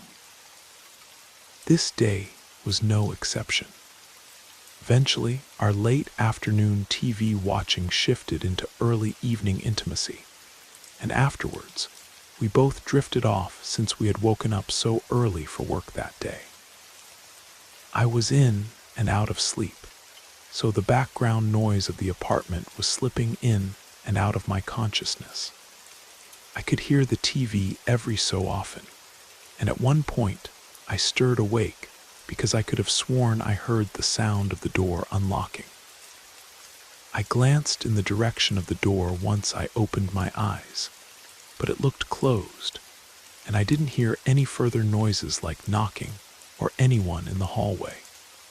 I figured I must have heard something on the television rather than in the apartment, and I fell back asleep. We both woke up about an hour later, and my boyfriend mentioned that he woke up at one point because he could have sworn he heard someone trying to get into the apartment. This seemed way too weird to be a coincidence, so we both got up to examine the door and see what the noise could have been. Someone had indeed unlocked the door. The deadbolt was unlocked, even though we both saw that it was locked that afternoon after I got home, and the door was propped open on the frame, resting against the security chain, which was still secured. This spooked us both since whoever it was obviously had a key, yet didn't knock or announce their presence before trying to enter the unit. They also didn't try to cover up the fact that they tried to come in, as it was really obvious that they had tried to gain access but couldn't. That part bothered me the most because I wondered what would happen if they tried again and we weren't home, or maybe if they had been inside already prior to that day. We never found out who it was, and to this day, we have no idea if they tried to gain access at any other point. Nothing ever seemed out of place or removed, so it's impossible to know for sure. We lived there for almost 2 years afterwards and didn't have another experience like this one. Plenty of other weird and annoying ones, but none this creepy. The only people who should have had copies of the keys to our unit would be the building manager and possibly security or maintenance workers. But any of those individuals should have announced their presence and notified us if they needed to come into our unit. They always had in the past, so no reason to think this situation should be any different. And no one knocked later that night or any other day that week or the next, which I would expect if one of those parties needed something from us or access to our unit. The only other theory I have is that maybe it was the weird former tenant who still had the keys to the place if the manager was dishonest about changing the locks. Or maybe the guy made extra copies or something. I have no clue why he'd come back, and that seems like the most far-fetched explanation, but it is also the creepiest. I wish I knew, since it still bugs me that we never figured this mystery out. Before we moved, whoever it was, we were all lucky the security chain was secured that day, or that would have been a very awkward and nudity-filled home invasion. The thought that someone had a key to our apartment and felt comfortable enough to just walk in without warning is what really disturbed me. It made me realize how vulnerable we were, even with locked doors, if someone had unauthorized access. We ended up moving to a different building within the year, partly because of this incident, and partly because the whole complex just felt off. But I still wonder sometimes who had that key and what they were planning to do once they got inside.